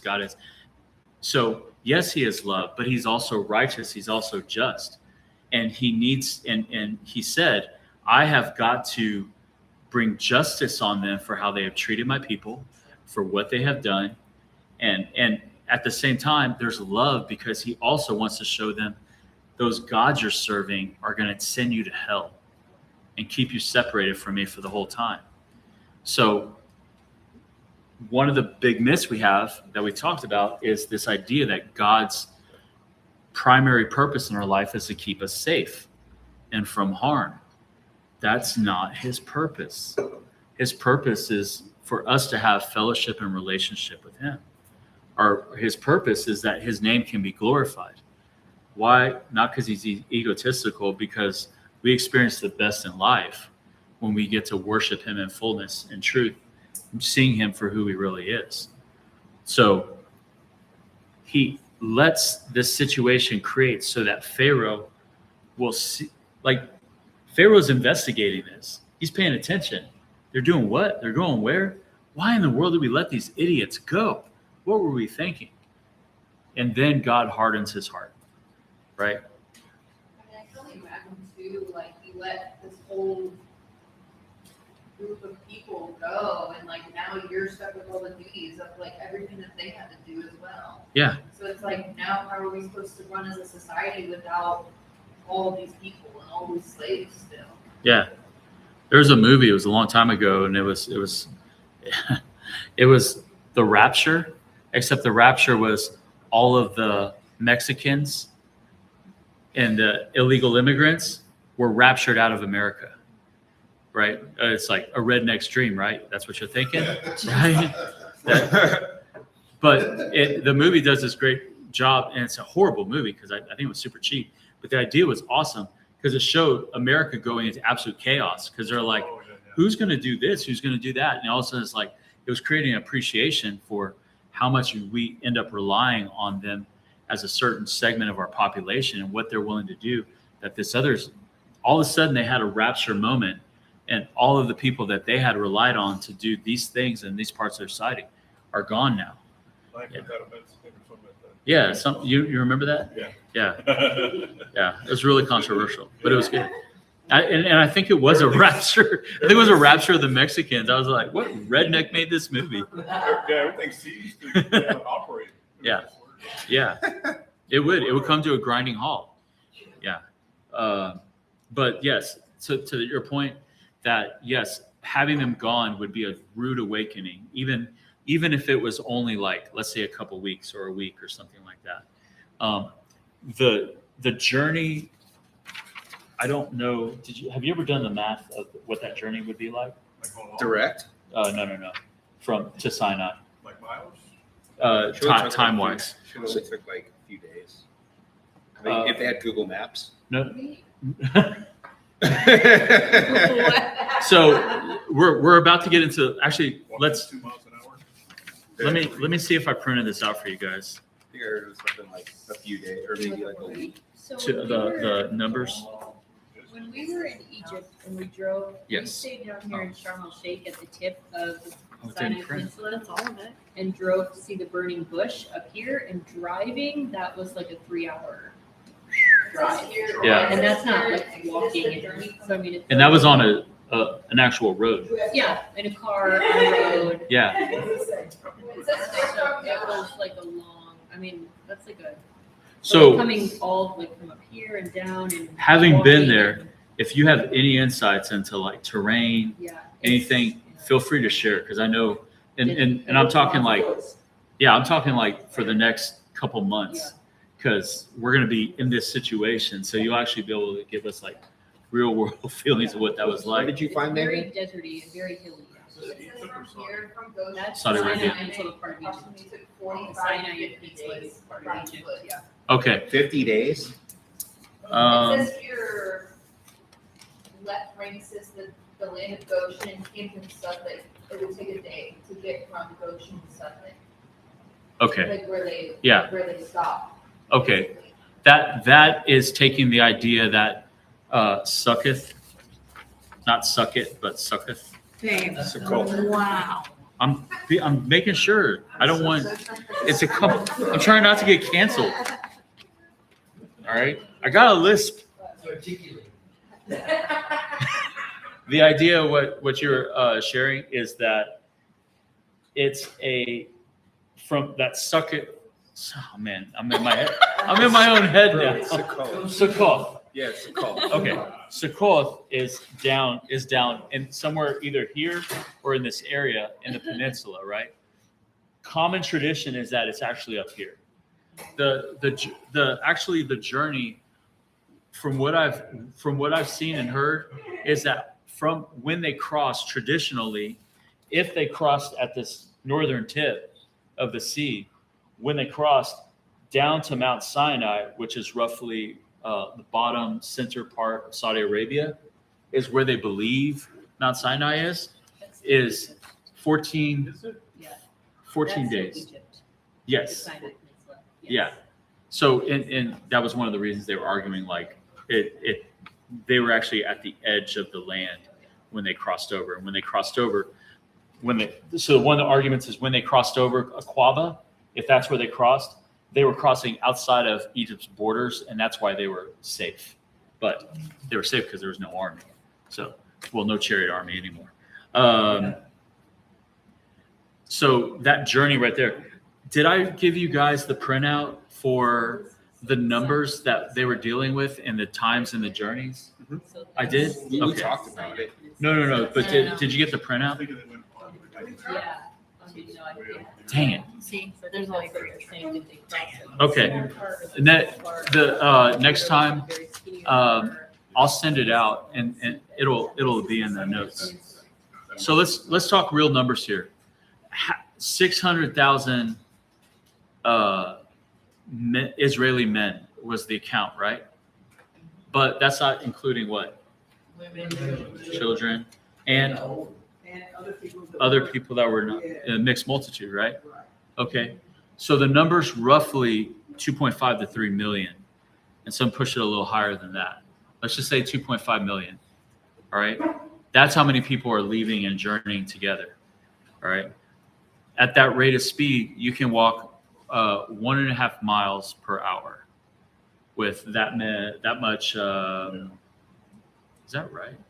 Yeah, 1.5 miles per hour with carts, with cattle, with everything. Plus the terrain.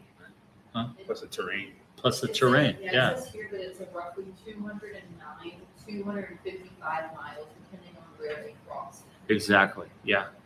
Now, I have heard that once they cross, it's about a 14-day journey from there to Mount Sinai with the people. I think that was the projection.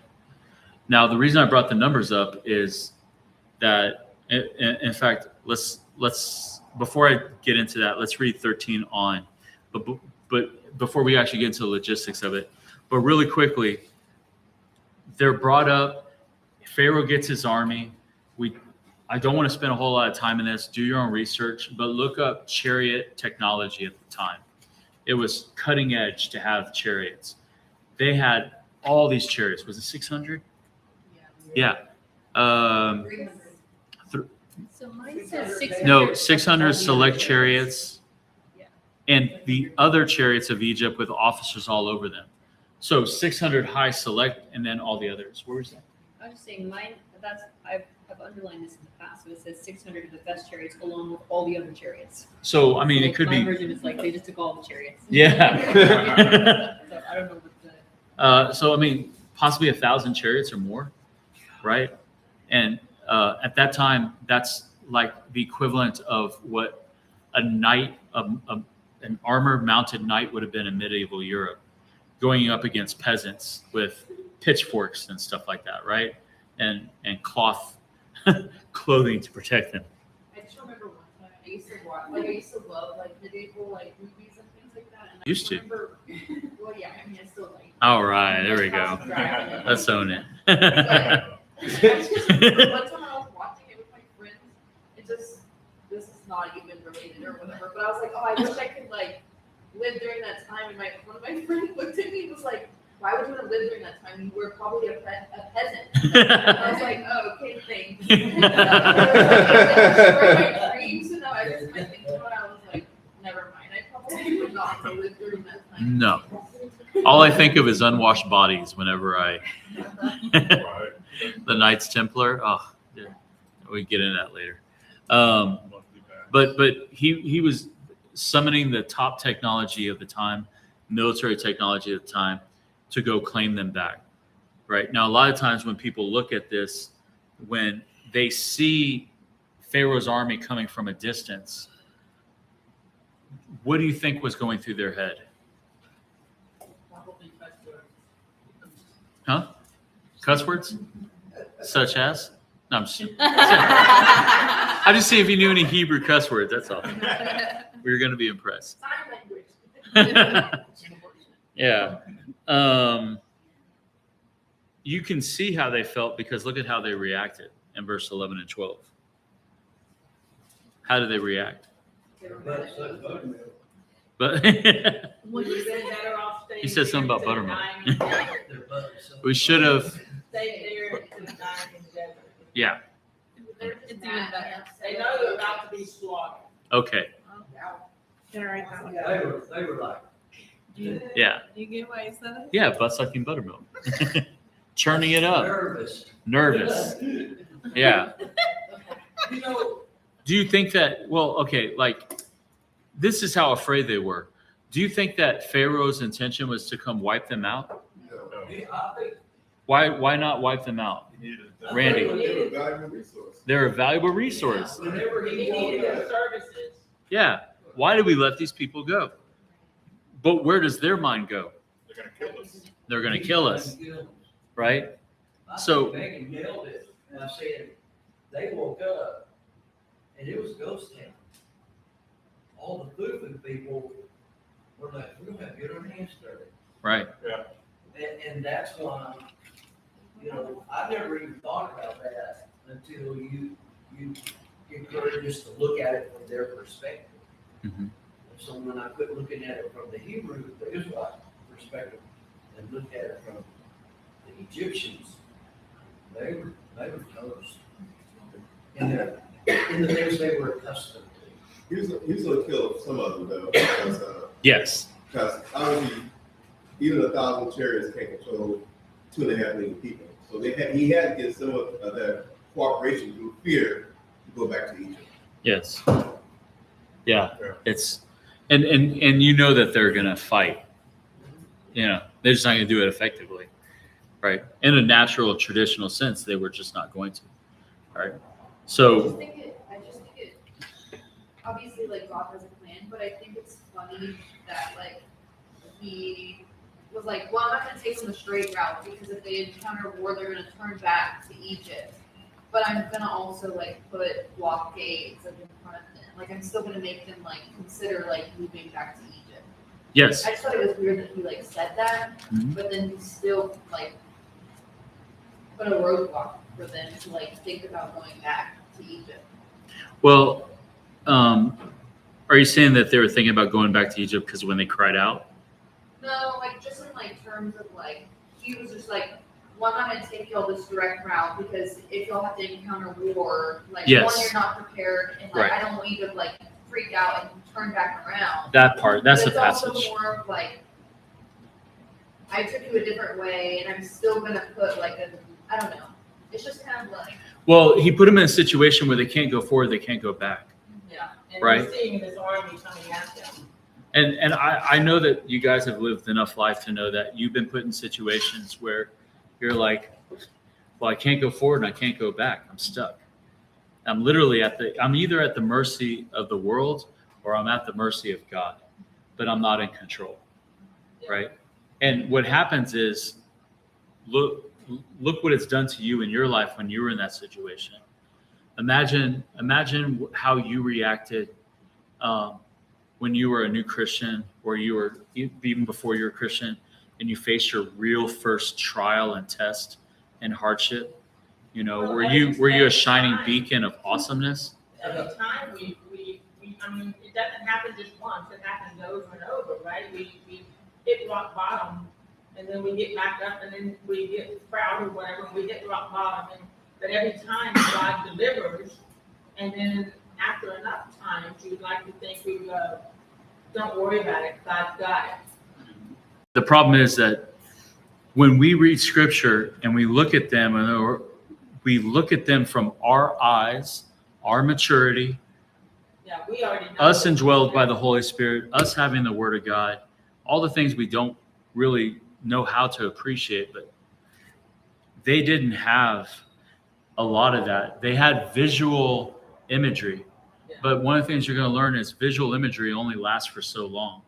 Visual imagery does not create faith. It just creates an opportunity of giving a reason for faith. But faith is not physical, it's something spiritual. And so Well, that's where I kind of question it though. yeah. If I saw it visually over and over, even the plagues and what God was doing, I think I would have thought the other way around. Well, and you could have been in the Joshua camp. You could have been in the camp of Moses and Aaron. The people at this time, and when it talks about the people, again, we're talking about 2.5 million people. We're looking at them as a whole. One of the ways I'll encourage you guys when you read this story is pull back a little bit and look at God looking at Israel as a whole. And you'll look at it as Israel being a person. And right now you're dealing with Israel as a kind of like a 1 to 2 year old, right? They're in the early stages of growth and development, of maturity, of understanding, right? Later on, they're going to be in the process of being a teenager. And then later they're going to be here and they're going to be here, right? Didn't they forget though? Seems like they forgot.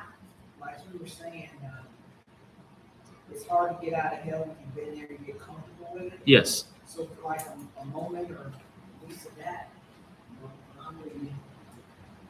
I think that when they're asking these questions, first I thought fear and all that, but they just forgot how bad they were enslaved. So maybe they were experiencing that hell. Yeah. They got comfortable. Yes. Look at verse 12.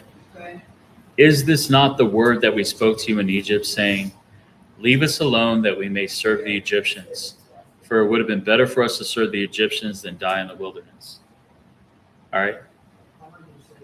1 and 2 year olds. Where in the world did you see them say to Moses, just leave us here? They said the opposite. Get us out of here. They cried out to God. We are miserable. We're tears, bloodshed.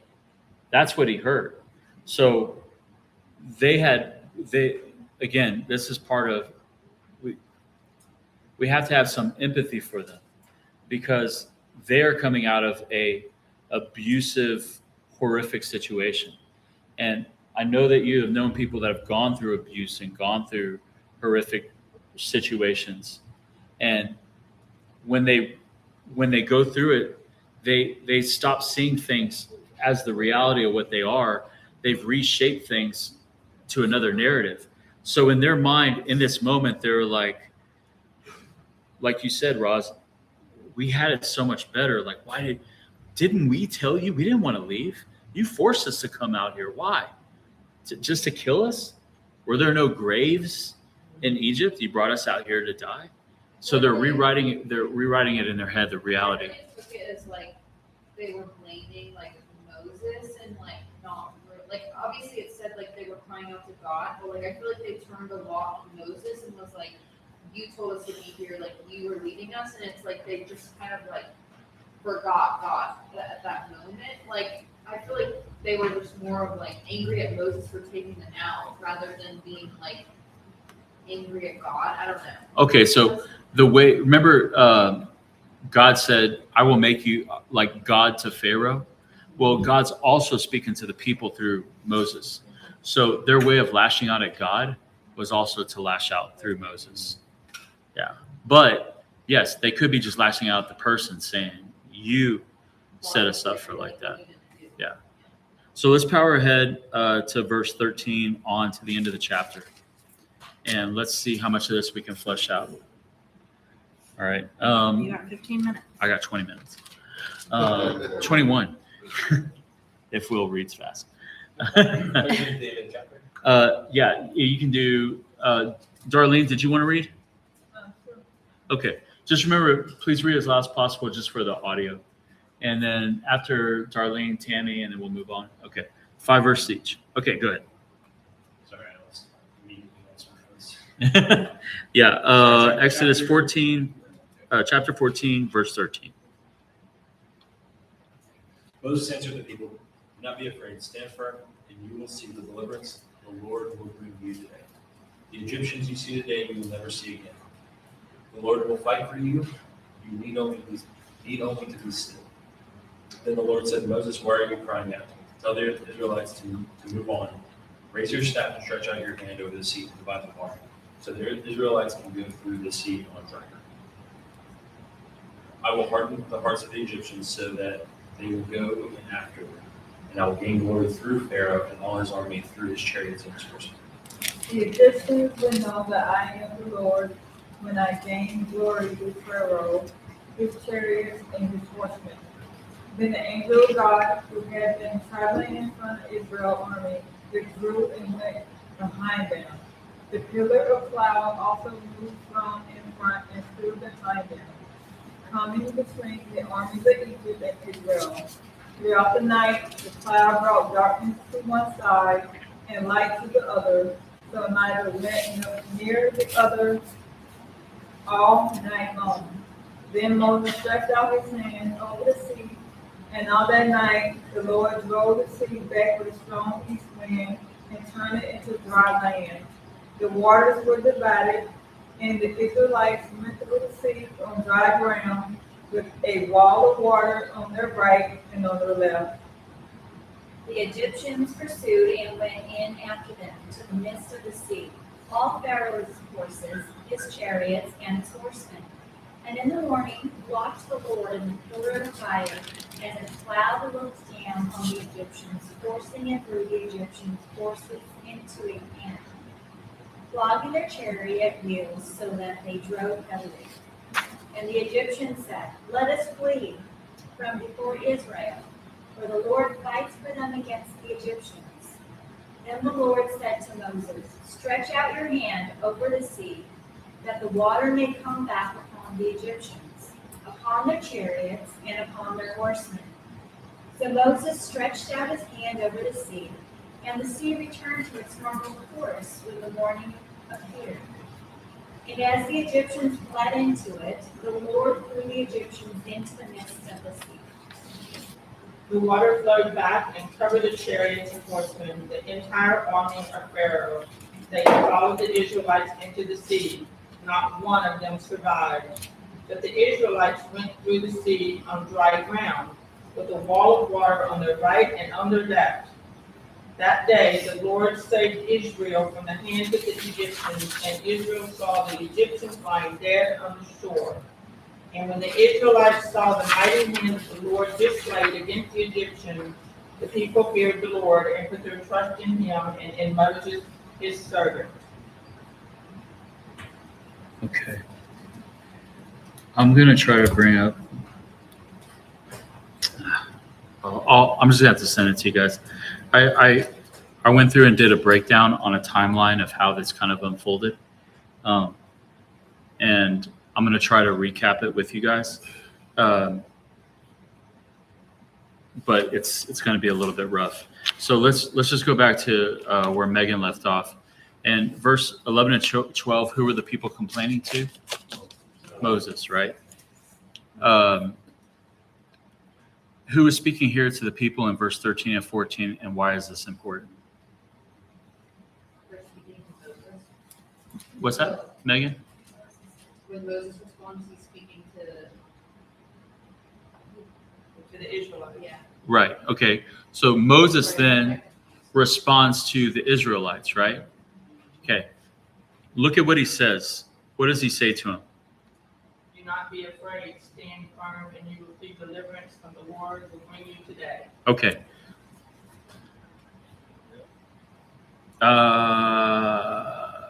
You're going to have to use your imagination, guys. You're looking at a sea, all right? Now, the crossing for this is anywhere from, depending on the crossing point, is 5, 10, or 20 miles, okay?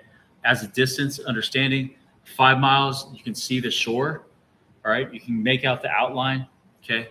10 miles, it's more of a little bit of a line, but you can see it when it starts to rise, right? At 20, you can barely see anything, okay? This, when you're standing there, it's like standing this is the same makeup of the ocean itself. All right. It's got those types of waves. It's got that type of momentum. It's got that same type of feel. Did you get near the Red Sea? We did, but we went swimming in the Red Sea, but we swam in Morocco. We were we stayed in Sharm el Sheikh, which is down here. Yes. So we were kind of in the big part of the Okay. Red Sea. So if they cross like these areas, it's a lot smaller, but it's like an ocean. I mean, Right. and there's like tropical fish in it, not like Yeah. lake fish. So Yeah, it's, because it's salt lake. big, Yeah. yeah, it's like a big. And there's sharks. It's a lot of water. Yeah. Shark Week. I mean, Way to focus on sharks. they didn't know anything about sharks at that time. Have you guys ever stood in front of the Mississippi at one of its widest points? Anyone? It's daunting, right? But basically, when you're standing in front of a body of water like that, and I'm going to say that for the time, because I did a time breakdown of what it would have been like to cross for the amount of times that was given. Like, so there's timestamps in here. It seems like it was actually a 10-mile crossing. Okay.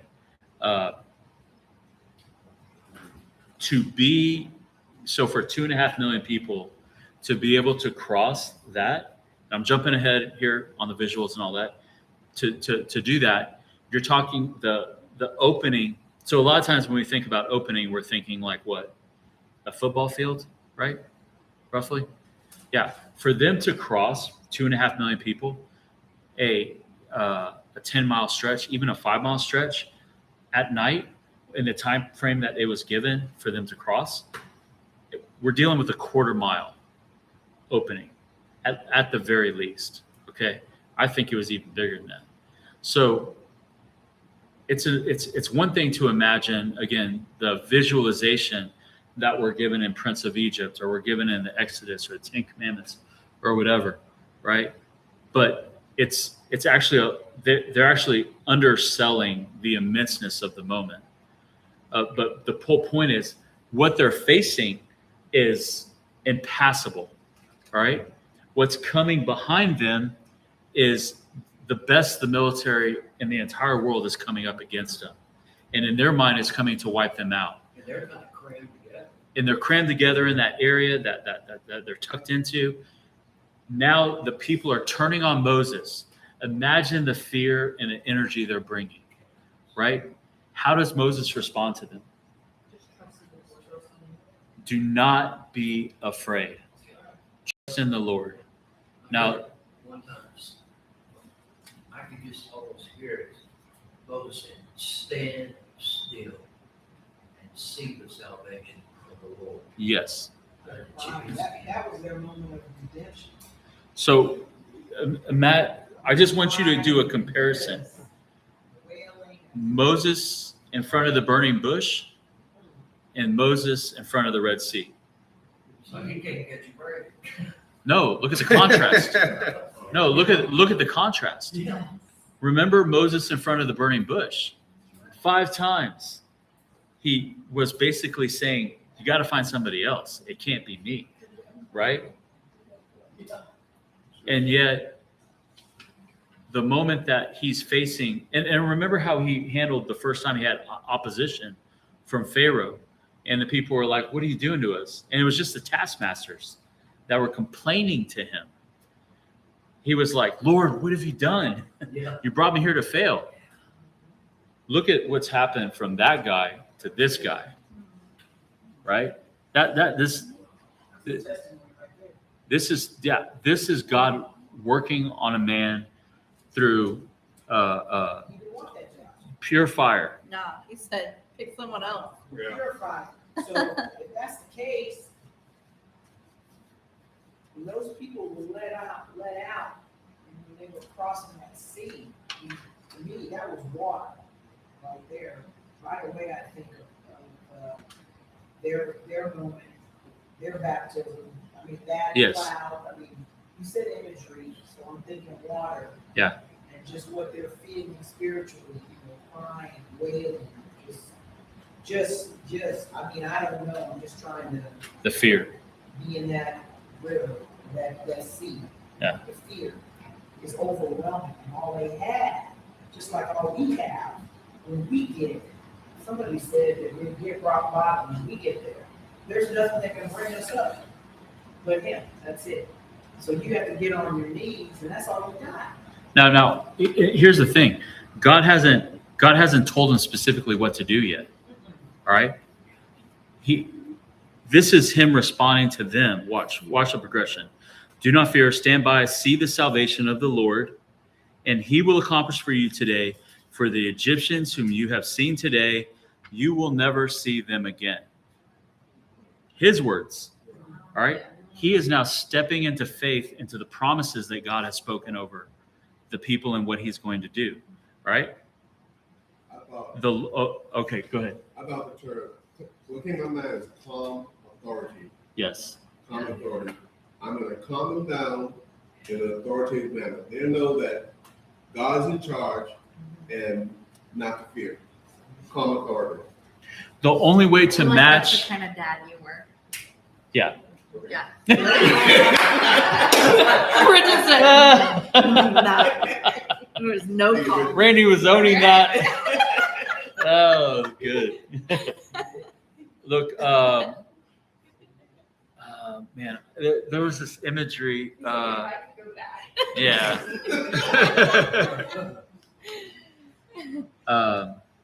Sorry. No. I'm trying to remember. I was watching a stampede once, and it was a herd of cows just stampeding through a field. And I saw something that diverted them.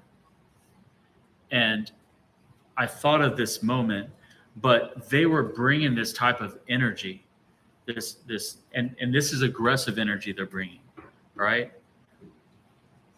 You cannot match that energy with a soft-spoken voice.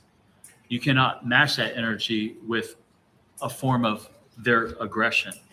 You've got to meet that energy with that calmness. That's what they needed. So he's matching their energy, but he's not matching it in the negative sense. He's matching it in the sense of redirecting where their focus is from him and the people and the sea. And he redirects it to God and says, watch what he's going to do. All right.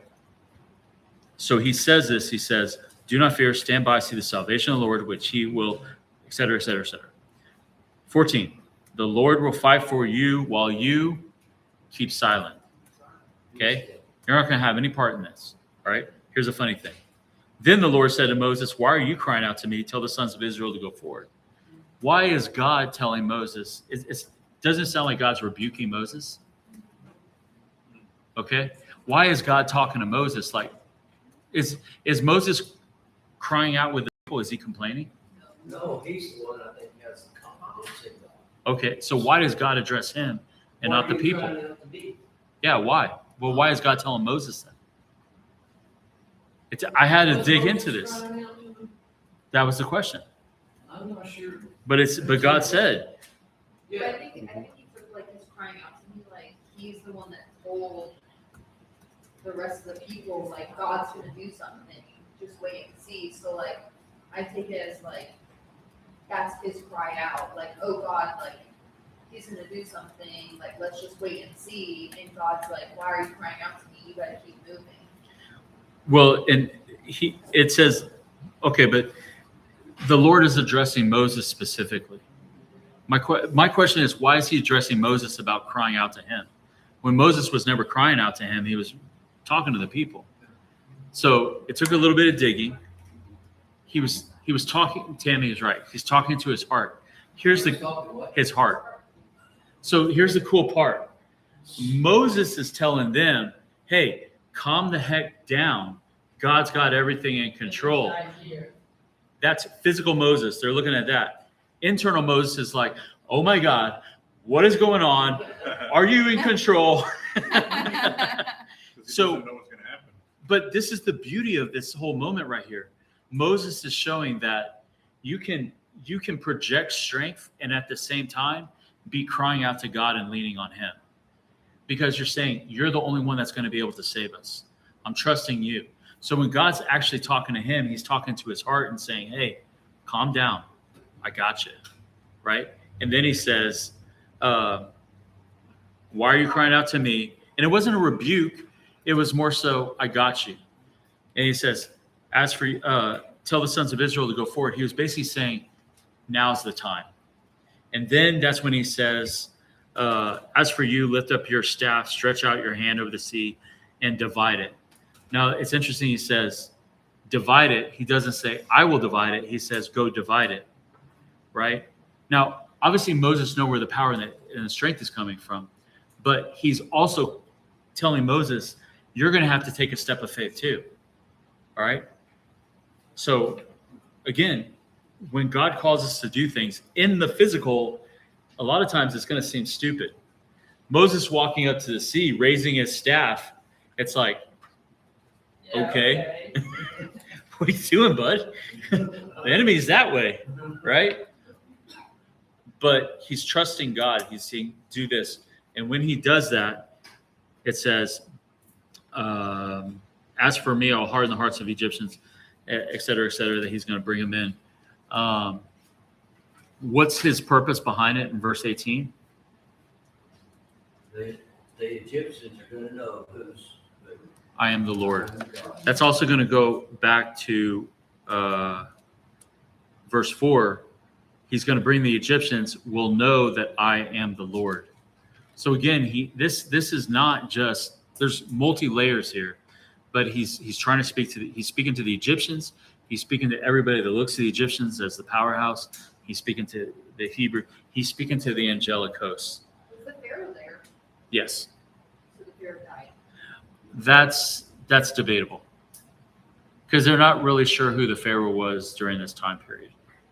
Yeah, but more than likely, the Pharaoh stood in the back and sent them. Yeah. Huh? That's true. Yeah. Yul Brynner was this. Yeah, famous actor. Logistically, the angel of God who has been going before the camp of Israel moved and went behind them, and the pillar of cloud moved from before them and stood behind them. What does this tell you? That they're being veiled. Huh? I took it as if they're being like veiled. Okay. Like away from the Egyptians, like the Egyptians like lost them. In remember the movies, remember the Sunday school. How does it play in your mind this moment? Like they were being protected. No. Like, do you remember the visualization that they used? Bless you. Bless you. So specifically, every single time it's been a pillar of fire, whether it was day or whether it was night, it was always a pillar of fire. Okay. That's visual imagery. That's Hollywood. That's us thinking fire kept them away from the people. But actually, it's because it's a pillar of cloud. What does this tell you? It became like a cloud, a hazy. Timestamp.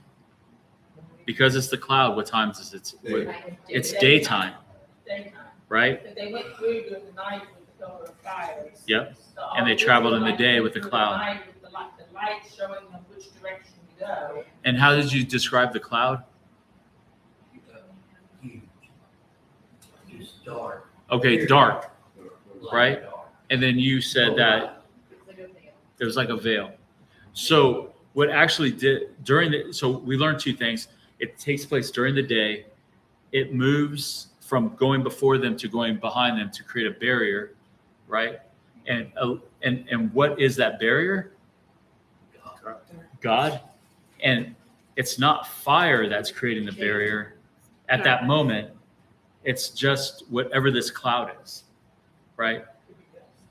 So it could be dust. It could be, yeah. The wind came out of the east, so it'd be going backwards. Huh?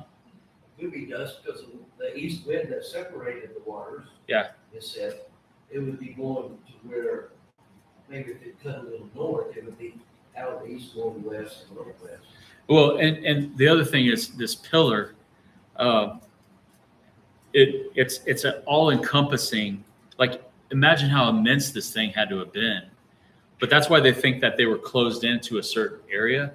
so that whatever way it was covering, it was covering that entrance into that area that they were in, whatever peninsula they were in, like a shield, like a cap. Time's up, buddy. Oh my gosh. Okay, 5 more minutes. No. So they've been very generous with us. So I'm going to send you guys this spreadsheet on it, but the logistics of moving through, and just look at the timestamps. That starts in the daytime. All right. It says, I'm going to send a strong wind to part the sea. Right. Which again, you take with that what you want, but God works with nature in a supernatural way. Was that it? You sent the H. I did send it. HMOT one, but not as a PDF. Okay, yeah, that's what it was. I was trying to convert it to a PDF and I ran out of time. I was trying to print it too, but it wouldn't. Okay. But no. Yeah, it's good. Yeah, Did you so look at me? I didn't make you run out of time. I had a crick in my neck, babe. So on there you've actually got timestamps of roughly what it would have looked like. Oh, thank you. 6 p.m. dusk, the cloud shifts. That's when Israel begins to enter the sea. This is the part where I was like, no, because it said that the wind was going to come and create the separation. And then after the separation had come, it was supernaturally going to dry the ground, right? And once that had been established, then the people would be able to enter into it. So I'm going to say that actually it's more like around 11 o'clock is when they enter. They all through the night, they're going to be traveling through. And then it says that the front of the column reaches around 2:40 a.m., which again, it's going to be a little bit later than that. But between 2 and 6 a.m., the morning watch, and this coming from Exodus 14:23 through 25, Egypt enters behind them. So basically, then God is going to remove the barrier. And so as they are, so this stretch is 10 miles long, right? As they're partial, like close to the end, as Israel's rear guard is moving through that area, then the Egyptian soldiers are moving in, and they're closing in fast because they're in chariots, right? But they still have to travel 5 to 10 miles. All right, And they all have to get in there. Okay, but it's a quarter mile. I know, but I'm just saying, not only are they moving faster, but God doesn't close the water back in until they're all in there. Yeah, they're all in there. Yeah. So they're moving through and they're all in there. As they're going through, just to make sure they don't get there, he causes confusion, and they start running to each other. And then they're like, "We made a mistake. I need to go get out of here." Right? And they're looking at the phone. They couldn't. I'm just visualizing like chariots running into each other and like basically just the wheels breaking off of it. Yeah. Well, it's easy to look at them as being a bunch of SpongeBobs and Patricks, right? But these are fearsome warriors and chariots. It's supposed to be a fearsome thing, and yet, yeah, they're just running into it. They are getting stuck, chaos, all that type of stuff. But it causes a wall to be. The reason I'm going into this is this was a supernatural event. Right. All right. As they're sitting there, it's the wind is causing the separation. They're watching nature part this thing in a supernatural way. It's not parting like 20 feet, 40 feet, 100 feet. No, I mean, we're talking like a quarter mile or more to create enough space. And they're going on dry ground. And this is a seabed. Who knows what they're having to come up against when they're moving through, like what's going on underneath. But whatever thing, this supernatural nature is what we're looking at here, of what God's using to create this barrier for them to cross through. And then as they're getting to the other side, it says at the morning watch that they reach the other side, then God starts bringing the water in. And when he starts letting the water come in, it's coming in like this, right? To smother and to cut them in, but not also to endanger the lives of the Israelites. And you're the Israelite, you're the rear guard, or you just came crossing over, and you're watching all your people crossing over, and then you see the Egyptians entering into it, and you're like, yeah, if we cross, they can cross. And then all of a sudden you see them in chaos, and then the water starts coming down, your people cross over, the water comes in, crushes them, and now you're just looking at a sea, and that sea of bodies and broken and bloated horses and poor horses and all these things, and then bodies start washing up on the shoreline, and it's complete. It's done, right? And that's the moment that we're left with at the end of chapter 14 here. So I know there's a lot more that we can unpack here. We have to stop. All right. Retreat. When we come back to the Song of Moses, we're going to have a moment to touch in to remember this moment. So if you have any questions or you have anything to help you with like visualization, I'll find a way to PDF the HTML. The HTML is it's like a picture inside the email. So I'll try to create a PDF so that you can pull it up and look at it yourself. Aw, he had a surgery today. Oh, Jonathan. Yeah, I was Yes. going to bring that up. Okay. Uh-huh. Yeah, we're going to have to lift him up. And we got to get in prayer requests. Last thing, next 2 weeks is we're diverting from this. We're going to be having our session on what is salvation and Christianity 101 and finishing strong. I think it's going to take 2 weeks. Okay. After 2 weeks, we're going to come back and we're going to get right back into the study. I have no idea how this whole thing's going to play out. I'm still working on it, and pray for me. I just know that God wants us to be on the same page, and that there's a lot of questions. And please know I'm not in any way sitting there saying this is like I'm bringing some special revelation. I'm not, but I've heard the questions I've heard lately, and I was actually listening to this pastor that walked away bring up all these questions, and I'm just sitting there and I'm like, everybody's responding, but the way they're responding is the way that that we look at it, and we always look at it, and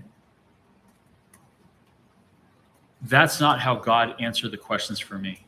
So I'm just bringing a different way of looking at it, and then I'm hoping as we look at it from that lens, maybe it will help solve a lot of the controversial questions or questions you have about salvation, how it works, et cetera, et cetera. So let's just see how that plays out. Remember the exercise we did on salvation in our other group? We should do that. Okay. I'll put that into we don't have any homework, but I will put that exercise in there. And basically, well, I'll put the exercise in there and you guys can tackle it and bring it to class and we can talk it over. Okay. So let me turn it over to my lovely wife. And You gave me a whole minute. no, I gave you at least 6 or 7. I'm having folks send a prayer request to the group Mia. Is that okay? Oh, yeah. Okay. What do you think? Whoever's in right now to send the prayer request in. Who is in there? Because I need to check them in. Christina? Christina, and that was the only person that was interacting. It says there's 2 people, but then Joy's in there. Okay. Oh, She Joy's said in there? hi, Mo. Joy's Oh, Joy's part of our RV group. in there. Yeah, that's awesome. Hi, Joy. No, she only said hi to Mo.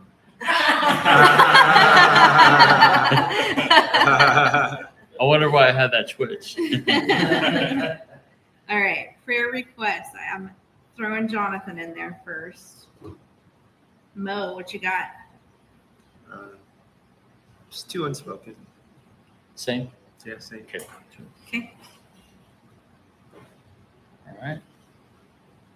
Oh, sorry. Yeah. Okay. Ruben, Amy. Good. Okay. Jessica. Jason and the kids are in Toronto right now visiting his parents. Nice. So they fly back on Monday. So safe travels for them. And then Michelle, our friend who had come with us, I think when she was here last, she asked for prayers for her dad, so had him proposed. The next day he fell, and actually is not doing very well at all. And so Did he fall again, or was that He time? fell, maybe it was Because he had I can't fallen remember that what day. happened. Okay, so maybe that was it. So he's not doing well. They've got him back here. He's in the hospital, and they're talking about nursing home and moving him somewhere. And there's some family issues now, like just kind of with everybody not agreeing on the right next steps. So What was her name again? Michelle. Michelle. Yes. So just continue to pray for her dad and her family. Yeah, we'll definitely do that. That was really good having her husband join us. Yeah, they would be here tonight, but she's at the hospital. Okay. Her dad. So. Yeah, for sure. All right, Amy, Will. I have a whole list this time, but at the same time, I'm only gonna do one. All right. Yeah, that's my list. Well, you want? Can you put that in group me? Your whole list. Yeah, I can Okay. do that, or part of it. Yeah, whatever you want to put in there. You can also put in unspoken for things that are like, I'd just rather be unspoken. Okay. But do you have any you want to share right now? Yes, I can share one. This is most important to me. So, my dad's side of the family, they are filled with grief and sadness because my grandfather just died Okay. a month and a half ago. Hmm. Yeah, Sorry for it that. hit all of us really hard. Yeah. Okay, so we'll be lifting them up. And how have you been handling it? I'm going to be very transparent with you. In the beginning, it was very tough. for me. Yeah. It's Okay. getting a little better. So. All right. Yeah, we'll definitely be lifting you up. Oh, Will? Okay, sounds good. Darlene? Unspoken. Unspoken. Is this going to be the same as last week? Or is this a new one? New, okay. Tammy?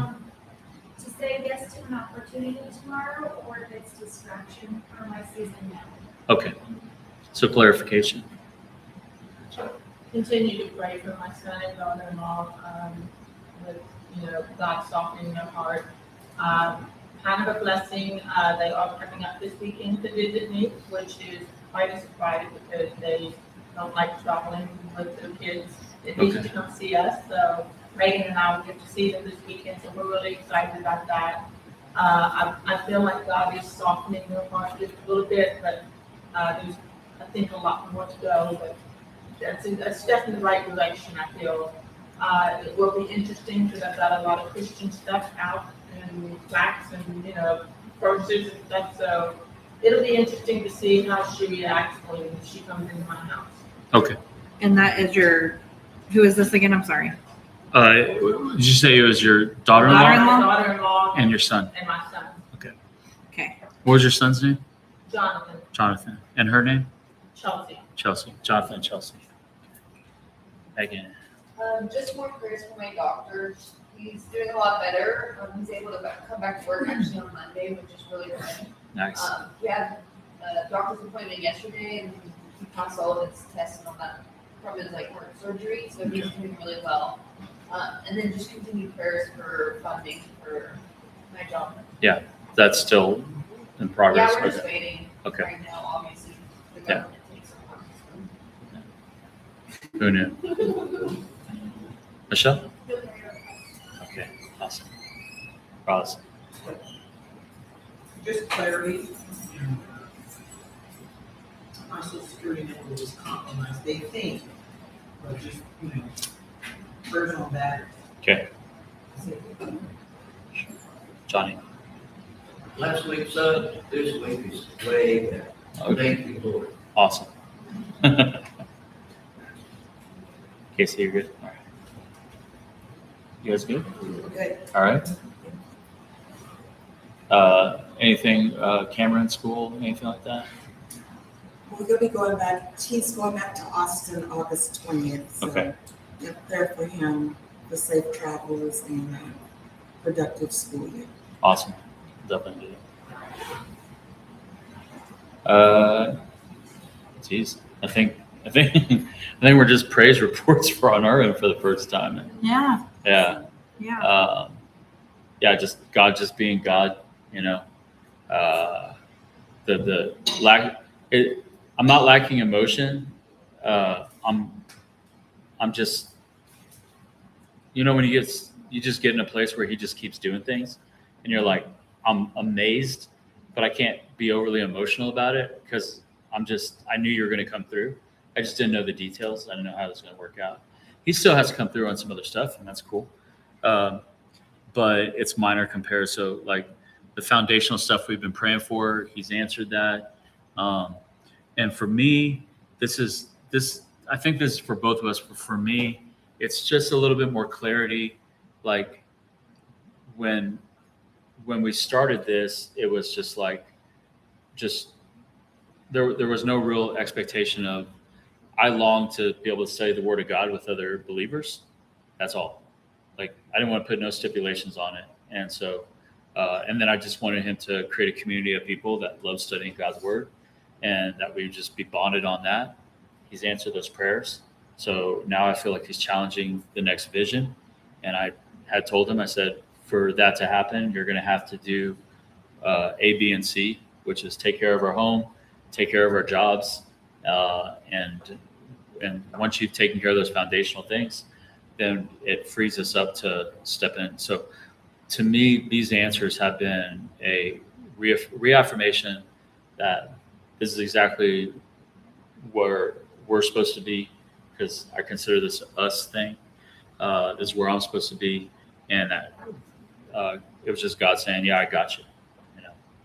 So that's why it meant so much to me. And I'm just very thankful for all your prayers and support, and look forward to just having more social time and things settling down so we can do more things together, you know? Yeah. And really excited for the salvation class coming up. And deep down inside, I think I'm a little bit nervous. I'm just burying my head in the sand because I put it out there and now I'm like, why did I do that? Because I'm looking at Romans and I'm like, we spent a whole year trying to understand this book, and I was lost further at the end of the study than I was when we started. So how we're going to tackle this, how God's going to tackle it, I have no idea. So I'm as curious to tackle it with you guys as the next 2 Thursdays. Yeah. Anybody you want to bring that has questions that you want to be able to just, when it comes to the subject of salvation, and what things that we're going to cover is salvation. All right. We're going to answer things about eternal salvation, once saved, always saved. We're going to answer some questions about how and why this process was necessary. Bless you. We're going to answer the questions of, and I don't know how curious you guys have been about this. How do I be successful as a Christian in God's eyes? Right. And then we're going to have a really important question. I don't know if it's going to hit you. I'm hoping it will, which is, do you care? Now, I think most of us are like, yeah, I care.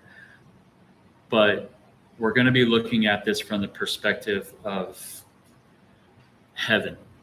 And I'm going to be using C.S. Lewis's analogy of explaining heaven. That's not 100% how it's supposed to. I know. They'll learn this next week. Okay. So we're going to go through that, and then we're going to talk about how to finish strong. Anyway. Are we here next week? I thought she was getting something. Oh, yeah. We're at iChihuahua. Next week is iChihuahua. Yes. Yeah. And then the following Thursday, we'll be back here, but it'll still be salvation. And Brittany Smith from Global will be here. Yeah. And then Sorry. You're gonna miss. Oh. Dang it. I can't make her change it. We've been waiting for so long. Sorry. But it will be recorded. Yes. And if you have any questions, you jump in and we can ask it for you. Yeah. Well, she'll be on a plane. She can't jump in. Sure. She can watch it after. Okay. You can send your questions in by email. There you go. Yeah. We're going to, we don't know the details yet, but 29th, we're going to do pickleball, indoor pickleball. Yeah. That's literally all we've got. Down the street, there's a pickleball That's place. what we decided to do. Dale There you go. Yeah. Yeah, we'll get some more information for you guys. Nobody has to answer me right now, but I do need help planning all of these things. So if anybody is good at that and can be here and can help facilitate that, come talk to me, please. That would be fantastic. Yeah. Um, And then Saturday serve. Saturday serve, yes, it's completely full, so can't really sign up. But if you guys still want to come join us and help, you're more than welcome. We'd love for you to come. It's this Saturday at Central Campus. First responders lunch. We pack the lunches and send them out to police and fire stations. And we have a really good time. Also, no cake and ice cream. No. Nope. Actual no, meal. We're doing hot dogs, hamburgers, pasta salad. Yeah. I can't remember what else. Yeah. So that is that, I think. Oh, did we have any prayer requests? They're saying through group me. Yeah, they're saying it through group Okay. me. Yeah. Okay. But perfect. Joy did. Actually, Joy did. Joy said, "Please pray for me." Yeah. She wasn't specific, but just please pray for her. Okay. Got it. All right. She's had a heck of a possum problem. She really has. Yeah. Like this thing's trying to break I thought in. you were joking. No, like this thing's trying to break I into thought her possum house. was a metaphor for No, something. it got under it got under her house and her AC isn't working and Oh no! it keeps like moving the things and it's messed up everything underneath Sorry. it. Yeah. Yeah. Yes. She hasn't had AC in No, she sent a video of this thing, and she's got a screen and she's got like these weights in front of it, and the thing is banging on it, trying to kick it in to come in. like a horror story. Yeah. Like literally. It's like Poltergeist meets Possum Kingdom. All right, you're shooting. Yes. All right.